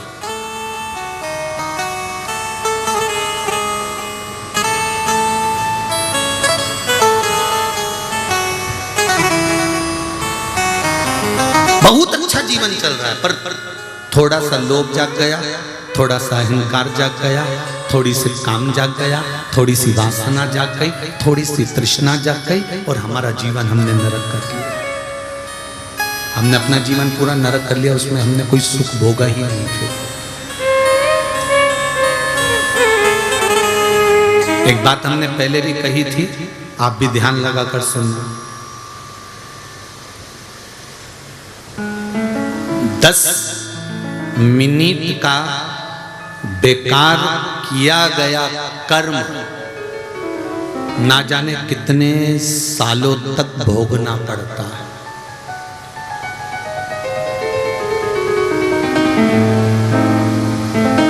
कितने सालों? झूठ, छल, प्रपंच, कपट, बेईमानी हम थोड़ी सी करते हैं और एक जन्म में उसका भोग नहीं भोग पाते। 84 लाख योनियां जो हैं ये हमारे कर्म को भोगने के लिए ही। तो गुरुजी एक छोटा सा झूठ, छल, बेईमानी, कपट, प्रपंच से क्या इतना भोगना पड़ता है? इतना भोगना पड़ता है? ऐसा कोई होता है क्या? तो देख लो, थोड़ी सी देर का क्रोध आया, प्रैक्टिकल देखिए, थोड़ी सी देर का क्रोध आया, गुस्सा आया, चक्कू उठाया, तुमने उसके पेट में मार दिया। कितनी देर लगी?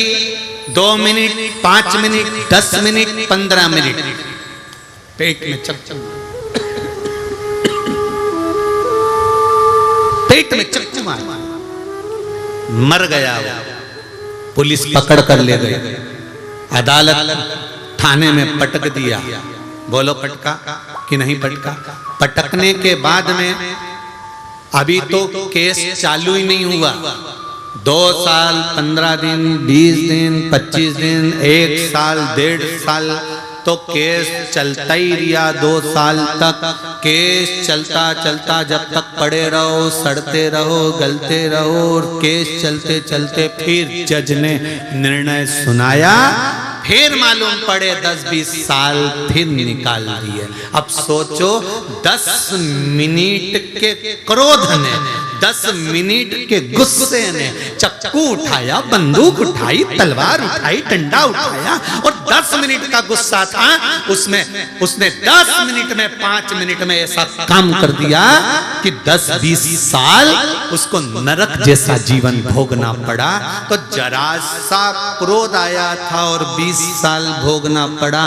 तो यही तो शिव महापुराण की कथा कहती है, एक झूठ, एक प्रपंच, एक छल, एक कपट, एक बेईमानी, थोड़ा सा किया गया गलत काम 84 लाख योनियों में पटक पटक कर भोगना पड़ता है। पटक और 84 लाख योनियां भोगने के बाद फिर यह मनुष्य का शरीर मिलता है। काय के लिए?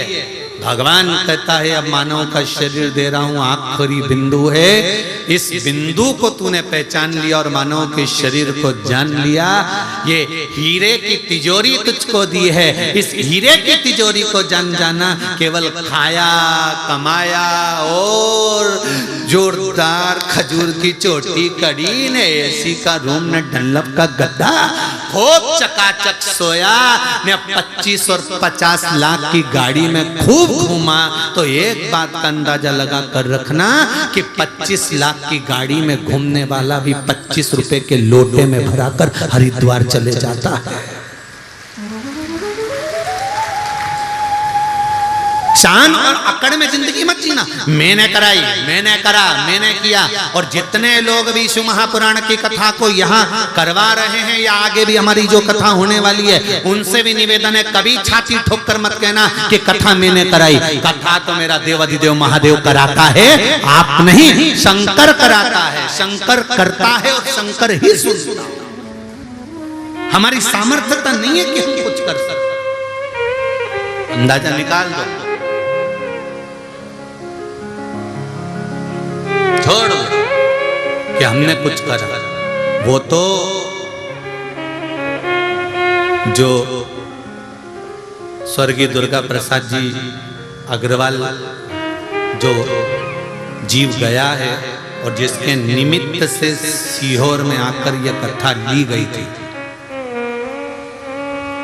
उनके पुत्र ने समीर जी को, आशीष जी को कहा था हमारे पिता के निमित्त से। हम जब ही समझ गए थे कोई साधारण व्यक्ति नहीं, कोई शंकर का ही भगत गया होगा जो हिंगोली को तारने के लिए ये कथा लेकर जा रहा है। कोई साधारणता नहीं हो सकती। और जितने लोग इस कथा को सुन रहे हैं, भले आस्था चैनल पर सुने, फेसबुक यूट्यूब पर सुने, हरतालिका शिव महापुराण की कथा को आप लोग श्रवण कर रहे हैं, जरा ध्यान से सुनिए, ध्यान से स्मरण करिए। और जितने लोग यहाँ बैठकर सुन रहे हैं, दिल लगाकर सुनना, बार बार नहीं मिलती शिव महापुराण की कथा, बार बार नहीं मिलती। इतने सालों के बाद महाराष्ट्र को 2 कथा मिली है और इसके बाद फिर 1-2 साल के बाद नंबर लगेगा, क्योंकि कथा इतनी रहती है कि समय मिलना भारी। कहीं शिव की कृपा से एक परली बैजनाथ और दूसरी हम तो कहेंगे हिंगोली नहीं, नागनाथ भगवान को कराना थी। उनने कहा मैं काय को खाली रही हूँ, तो उनने करा दी। हम तो यही समझेंगे क्यों नागनाथ सुन रहे हैं। परली बैजनाथ में हुई थी तो इनने उधर इशारा कर दिया। जैसे ट्रस्टी होने रहते ना, मंदिर के ट्रस्टी, परली के ट्रस्टी और नागनाथ के ट्रस्टी, उधर से उन्होंने फोन करके बोल दिया होगा कि ऐसी ऐसी बात है और दर्शन कराना है, महाराज आ रहे हैं। तो आपस में बैद्यनाथ और नागनाथ की भी बात हो गई होगी, निकला है महाराज,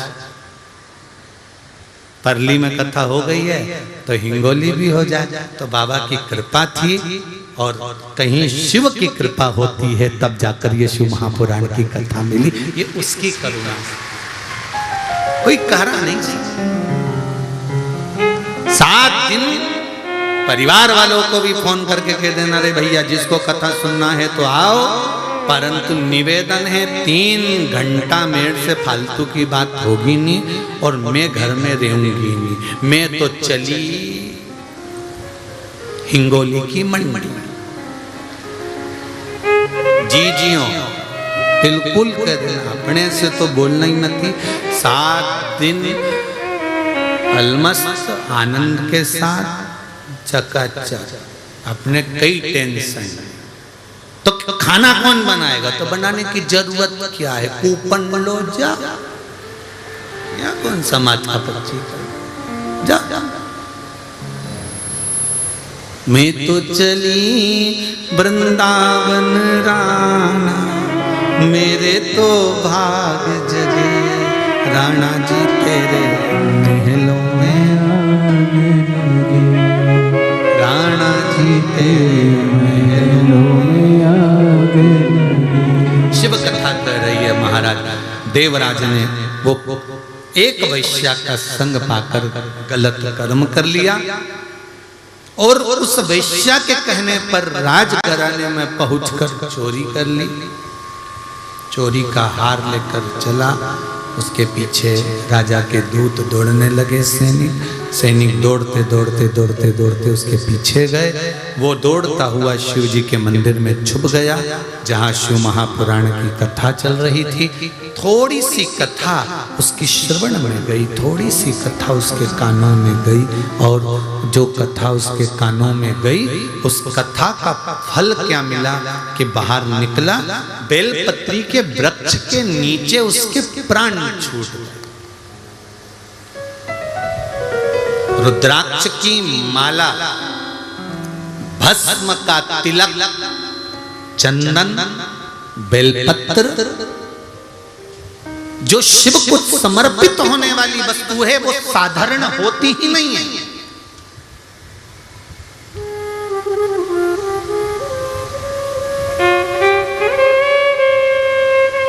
कमल का फूल लेकर आओ तो 5 रुपए का एक मिलेगा। बेलपत्री तो किसी भी पेड़ में से तोड़ ली और चढ़ा दी, कीमत की लगी नहीं।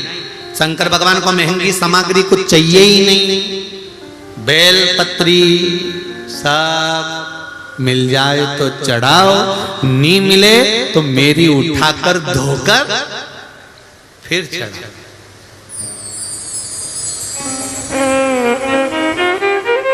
वापिस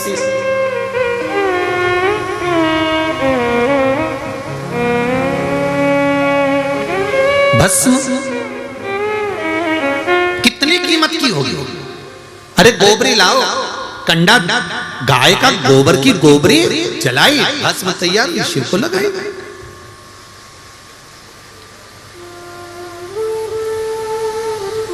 कहा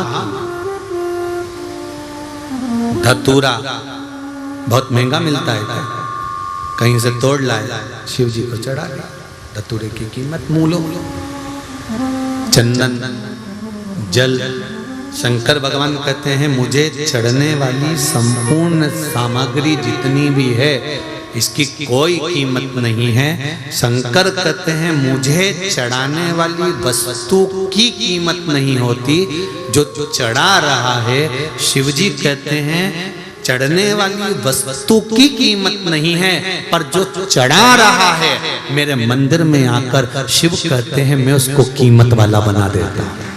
वस्तु की कीमत नहीं होती, पर शंकर के पास जो पहुंचा है, शिव के नजदीक में जो पहुंचा, शंकर के पास जो गया, शिव के पास पहुंचकर जिसने वस्तु समर्पित करी है, शिव कहते हैं मैंने उसको कीमत वाला बना दिया,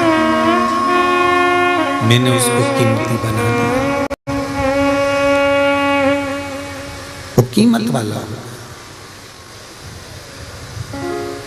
अब देवराज बेलपत्री के वृक्ष के नीचे प्राणों को त्यागा। यम के दूत बंदी बनाने के लिए आए, नहीं ले जा सके, क्योंकि शंकर के गण वहीं पर खड़े हुए।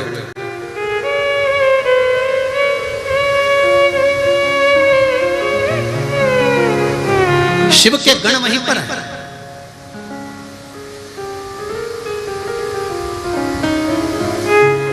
हम इसको लेने के लिए आए, पापी है। ब्राह्मण होकर वैश्या का संग करा, ब्राह्मण होकर काम में डूबा रहा, ब्राह्मण होकर चोरी करी, ब्राह्मण होकर लोभी रहा, ब्राह्मण होकर गलत कर्म करा। इसलिए हम इसको लेने के लिए।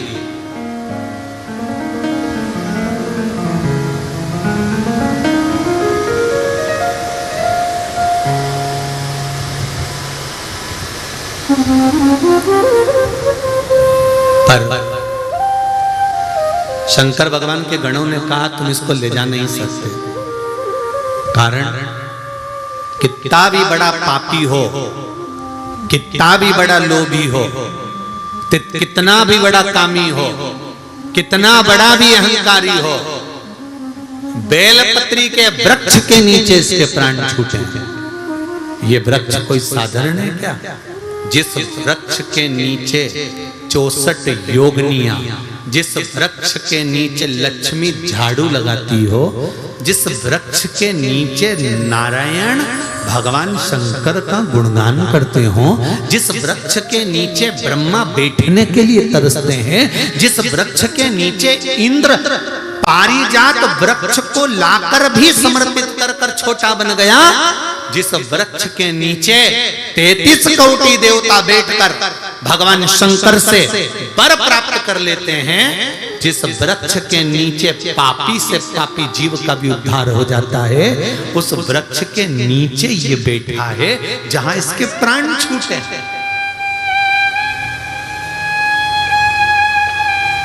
यमदूतों को अच्छा नहीं लगा तो यमदूतों ने यमराज से जाकर कहा, स्वामी अगर इस पापी को मारना था तो बेलपत्री के पेड़ के नीचे क्यों मारा? इसको कहीं दूसरी जगह मार दे तो हम पकड़कर रस्सी में बांधकर फिर यमलोक लेकर जाते। इसको बेलपत्री का वृक्ष क्यों मिला? क्या कारण था? क्या कारण था कि इसको बेलपत्री का वृक्ष मिला मरते समय? उसका कारण क्या था? यमराज ने धर्मराज से पूछा, धर्मराज ने चित्रगुप्त महाराज से पूछा, तो चित्रगुप्त महाराज ने इसकी लेखनी पढ़कर बताया कि इसके प्राण बेलपत्री के पेड़ के नीचे क्यों छूटे। उसके पीछे एक कारण था, इसकी माता शंकर जी के मंदिर में जाकर बुआरी काटती थी, पौछा लगाती थी, दीप जलाती थी, शिव जी को एक लोटा जल समर्पित करती थी। माता का पुण्य पुत्र के काम आ गया और वो पुण्य आज इसको बेलपत्री के वृक्ष के नीचे ले गया, बेलपत्री के वृक्ष के नीचे ले गया वो पुण्य। इतने सारे लोग आस्था चैनल पर कथा सुन रहे हैं, करोड़ों करोड़ों लोग फेसबुक यूट्यूब पर सुन रहे हैं, इतने लाखों लोग इस हिंगोली की मंडी में कथा बैठकर श्रवण कर रहे हैं, इतने सारे लोग बैठकर कथा सुन रहे हैं। कभी घर पर जाकर एकांत में बैठकर विचार करना कि बेलपत्री के पेड़ के नीचे देवराज गया नहीं था, उसको खींच कर ले गए महादेव और उसके प्राण छूटे। ऐसा क्या कारण था कि बेलपत्री के पेड़ के नीचे मरा? कहीं दूसरी जगह मर जाता, पर बेलपत्र के पेड़ के नीचे माता ने जो पुण्य करा था वो पुण्य काम आ गया। तो हिंगोली वालों जरा विचार करना कि तुमने कौन सा पुण्य करा होगा जो शिव महापुराण में जाकर विचार करिए कि हमने कौन सा पुण्य करा होगा, हमने कौन सा सत्कर्म करा होगा, हमने ऐसा कौन सा कर्म करा होगा। जैसे बच्चा छोटी सी गुल्लक भरता है और गुल्लक भरते भरते गुल्लक जब भरा जाती है फूटती है तो कोई गिफ्ट लेकर आता है, कोई गिफ्ट लेकर आता है। उसी तरह जब पुण्य की गुल्लक भराती है, सत्कर्म की गुल्लक भराती है, अच्छे कर्म की गुल्लक भराती है। हमारे दादा परदादाओं ने जब कोई अच्छा कर्म करा होगा और उनके पुण्य की गुल्लक भरी होगी, तब जाकर हम कहीं शिव महापुराण की कथा को सुन पाते हैं। ये उसकी कृपा से, ये हमारा कुछ भी नहीं।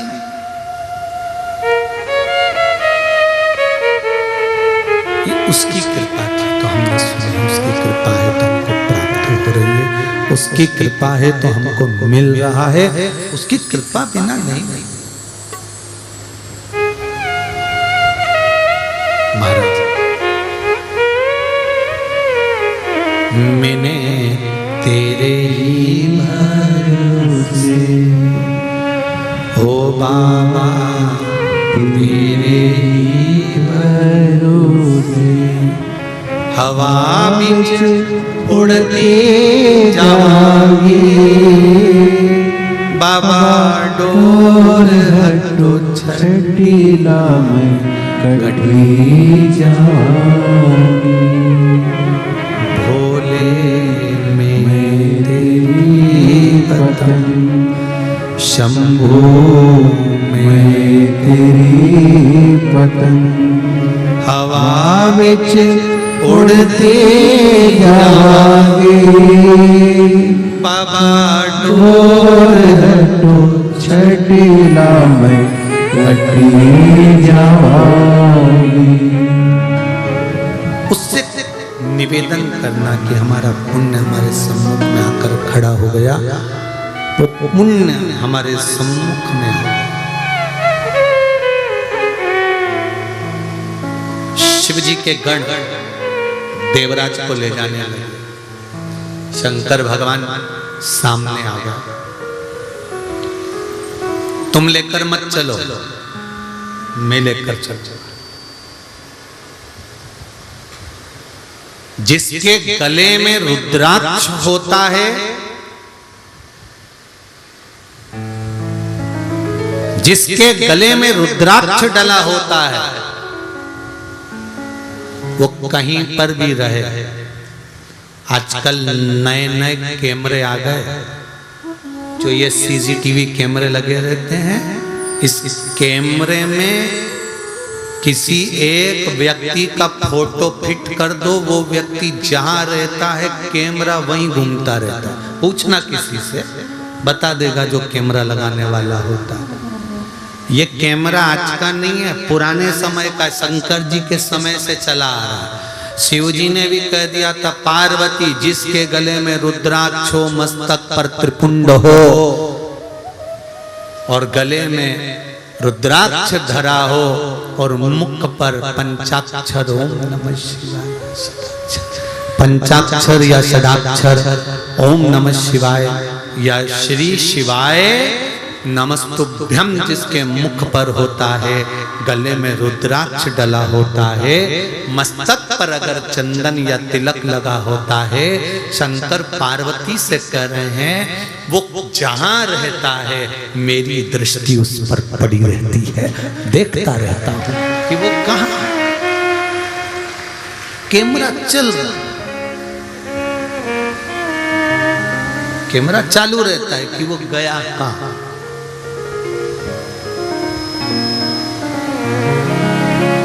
सोने की चेन गले में होगी तो चोर की नजर होगी, धन होगा तो चोर की नजर होगी, सुंदरता होगी तो लुच्चों की नजर होगी। और अगर गले में रुद्राक्ष है तो शिव की नजर होगी, ये निश्चित है। तुम कैमरे की निगाह में हो, तुम कैमरे में हो, तुम शंकर की निगाह में, शंकर के सामने हो, तुम शंकर के सामने हो, शंकर की निगाह में। एक रुद्राक्ष, शिव महापुराण एक मुखी से लेकर 14 मुखी तक रुद्राक्ष का वर्णन करती है। स्कंद पुराण 21 मुखी तक रुद्राक्ष का वर्णन करती है। लिंग पुराण रुद्राक्षों का स्मरण करा देती है। एक रुद्राक्ष, और वो रुद्राक्ष भी कोई साधारण नहीं, जो शंकर का हो, जो शिव का समर्पित हो, शिव स्मरण का। आज के जमाने में तो इतने नकली रुद्राक्ष आ गए कि असली को पहचानना मुश्किल है, असली को पहचानना मुश्किल। जैसे एक भैरू जी का ओटला, भैरू जी का ओटला देखा, एक पेड़ के नीचे इतना बड़ा पत्थर रखा, उसके पास में बहुत सारे पत्थर, पत्थर पर सिंदूर पुता, और किसी ने कह दिया ये हमारे यहाँ का भैरू जी का ओटला। तो के भैरू जी महाराज रहते हैं। एक पढ़ा लिखा लड़का, पढ़ा लिखा लड़का ने आकर पूछा पिताजी से, पिताजी ये क्या है, इस पेड़ के नीचे इतने सारे पत्थर रखे, सब पे सिंदूर पुता है, ये क्या है? पढ़े लिखे लड़के ने पूछा तो पिताजी बोले ये अपने भैरू जी। अच्छा, तो लड़के ने पढ़ा लिखा था तो उसने पूछ लिया, यहाँ तो इतने सारे पत्थर रखे, सब पे सिंदूर पुता है, इसमें असली भैरू कौन सा? अब यहाँ इतने सारे पत्थर, सब पे सिंदूर पुता, तो इसमें असली भैरू कौन सा? पिताजी बोले बेटा हमको तो पता नहीं, दादाजी से पूछ लेना। तो दादाजी के पास पढ़ा लिखा लड़का गया, दादाजी से पूछा, दादाजी अभी मैं आ रहा था गांव में तो एक ओटला वहां पेड़ लगा था, वृक्ष के नीचे इतने बड़े पत्थर रखे थे, सब पे सिंदूर पुता था। मैंने पापा से पूछा कि ये क्या है, तो वो बोले भैरू जी का ओटला है। तो इतने सारे भैरू रखे थे पिताजी, इसमें असली भैरू कौन सा है? तो इतने में दादाजी बोले, बेटा हमारा जमाना में तो एक ही भैरू था, इतना बड़ा जो पत्थर रखा देखा होगा ना, लोग उसी पे सिंदूर पोतते थे, वही असली भैरू था। तो फिर इतने सारे भैरू कहां से आ गए? तो दादाजी बोले, बेटा लोग सिंदूर पोतने आते थे, साथ में रुमाल नेपकिन लाते थे, एक भाटा उठाया पत्थर, हाथ पोछा पटक गए, दूसरा भाटा उठाया, हाथ पोछा पटक गए, इतने सारे भैरू इकट्ठे हो गए। असली भैरू तो बेचारा बैठे ही रहता है, उस पे कोई सिंदूर नहीं लगाता, ये पुतौआओं पे पोत के चले जाते हैं। जो भी आता है इन सबको पोत देता और असली वाला बेचारा बैठे ही रह जाता है। उसी तरह इतने इतने रुद्राक्ष, इतने रुद्राक्ष, इतने रुद्राक्ष, इसमें असली कौन सा है? पढ़े लिखे लड़के को भैरू छाटने में जीवन निकल गया तो रुद्राक्ष कैसे छाटोगे? बड़ा कठिन, बहुत कठिन। असली की पहचान क्या?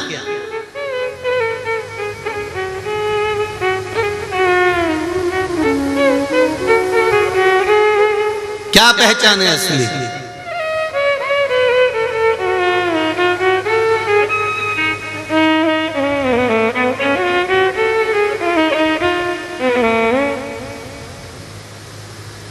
बोल दो जल्दी से, असली रुद्राक्ष की पहचान क्या है? का गुरुजी ISI मार्क लगा,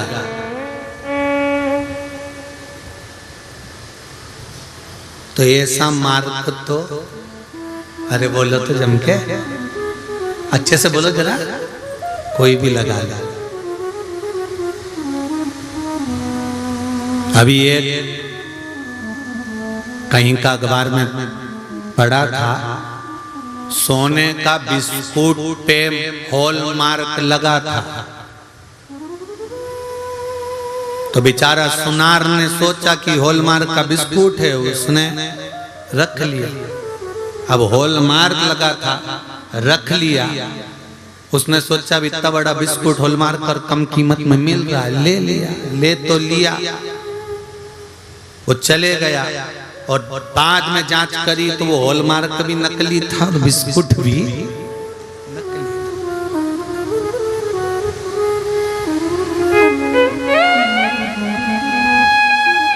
असली की पहचान क्या है? असली की पहचान है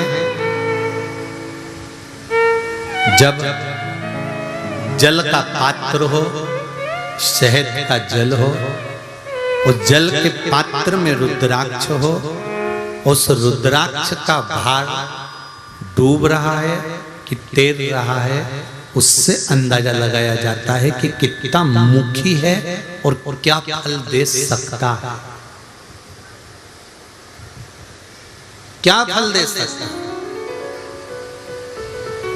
कुबेरेश्वर धाम से रुद्राक्ष वितरण अभी तो बंद है, क्योंकि जल वृष्टि भी बहुत हो रही है उधर मध्य प्रदेश में, और व्यवस्थाएं भी अभी इतनी नहीं कर पा रहे हैं कि आप लोग आए और रुद्राक्ष लेकर जाएं, तो अभी बंद।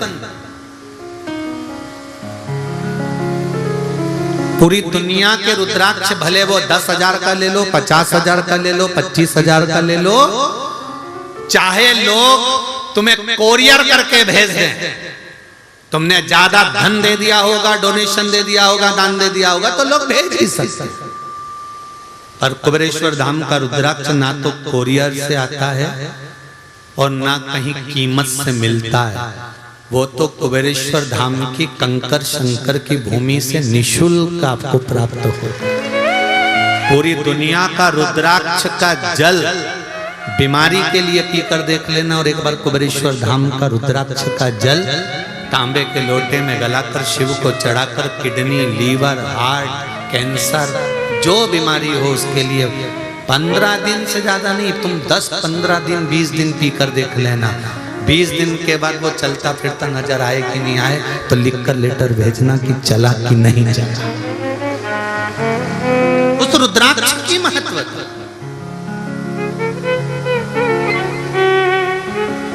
उस रुद्राक्ष की मूलता। पत्र है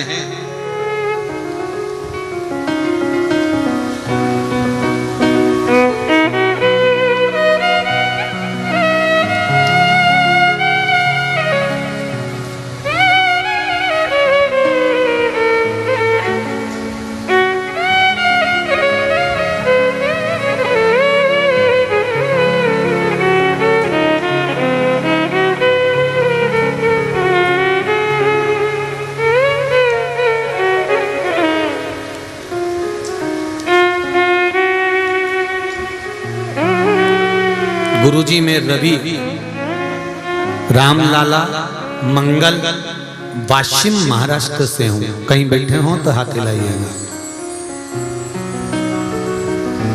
जहां कहीं भी बैठे हो हाथ हिलाइएगा। मैं रवि रामलाला मंगल वाशिम महाराष्ट्र से। आप ही हैं? दोनों हाथ हिला दो। हर हर महादेव। तेरी कृपा बिना न चले एक भी अणु लेते हैं श्वास। तेरी कृपा से तनु तनु। मैं वाशिम का रहने वाला हूं। गुरुदेव, मेरी पत्नी की 3 किडनी खराब हैं। किडनियां खराब हैं। 2013 में पहली बार किडनी का ऑपरेशन हुआ था, जो 3 महीने में ही खराब हो गई। 2015 से डायलिसिस कराना पड़ता है। एक दिन में 3 से 4 बार डायलिसिस होता है। गुरुदेव, 3 से 4 बार डायलिसिस होता है। बाथरूम भी रुक गई है गुरुदेव। और डॉक्टर ने पुनः ऑपरेशन का बोला। 10 से 12 लाख का खर्चा बताया। रुपए की कोई बात नहीं और व्यवस्था भी सब बाबा करेगा गुरुदेव। पर उसका स्वास्थ्य ठीक नहीं हुआ। फिर बार बार ऑपरेशन से भी वो ठीक नहीं हो पा रहा। डायलिसिस एक दिन में 4 बार 5 बार कभी कभी 6 बार भी करना पड़ते हैं। परेशान हो गए। मैं स्वयं कुबेरेश्वर धाम गया। 3 अप्रैल 2022 को बाबा को अर्जी लगाने, कंकर शंकर को प्रणाम करने, हाथ जोड़कर वहां से बीमारी के लिए एक रुद्राक्ष लेकर आया। उसका जल पिलाना प्रारंभ करा। बाबा की कृपा से बेलपत्री खिलाना चालू करा, जल पिलाया। अब स्वास्थ्य ठीक रहने लगा है। बस बाथरूम का प्रॉब्लम हो रहा है, बाकी का बाबा ने संभाल लिया है। ये शिव है। बैठिए बाबा। श्री शिवाय नमस्ते। ये शंकर औघड़ी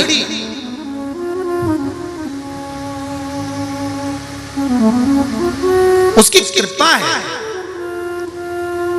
और निवेदन करूंगा, जिनका पत्र वाशिम वालों का पड़ा है, जितनी भी बीमारी है, रोग है, बाबा के भरोसे पर रहकर उसको थोड़ी सी भस्म चढ़ाकर वो भस्म का भी प्रयोग करना प्रारंभ करिए।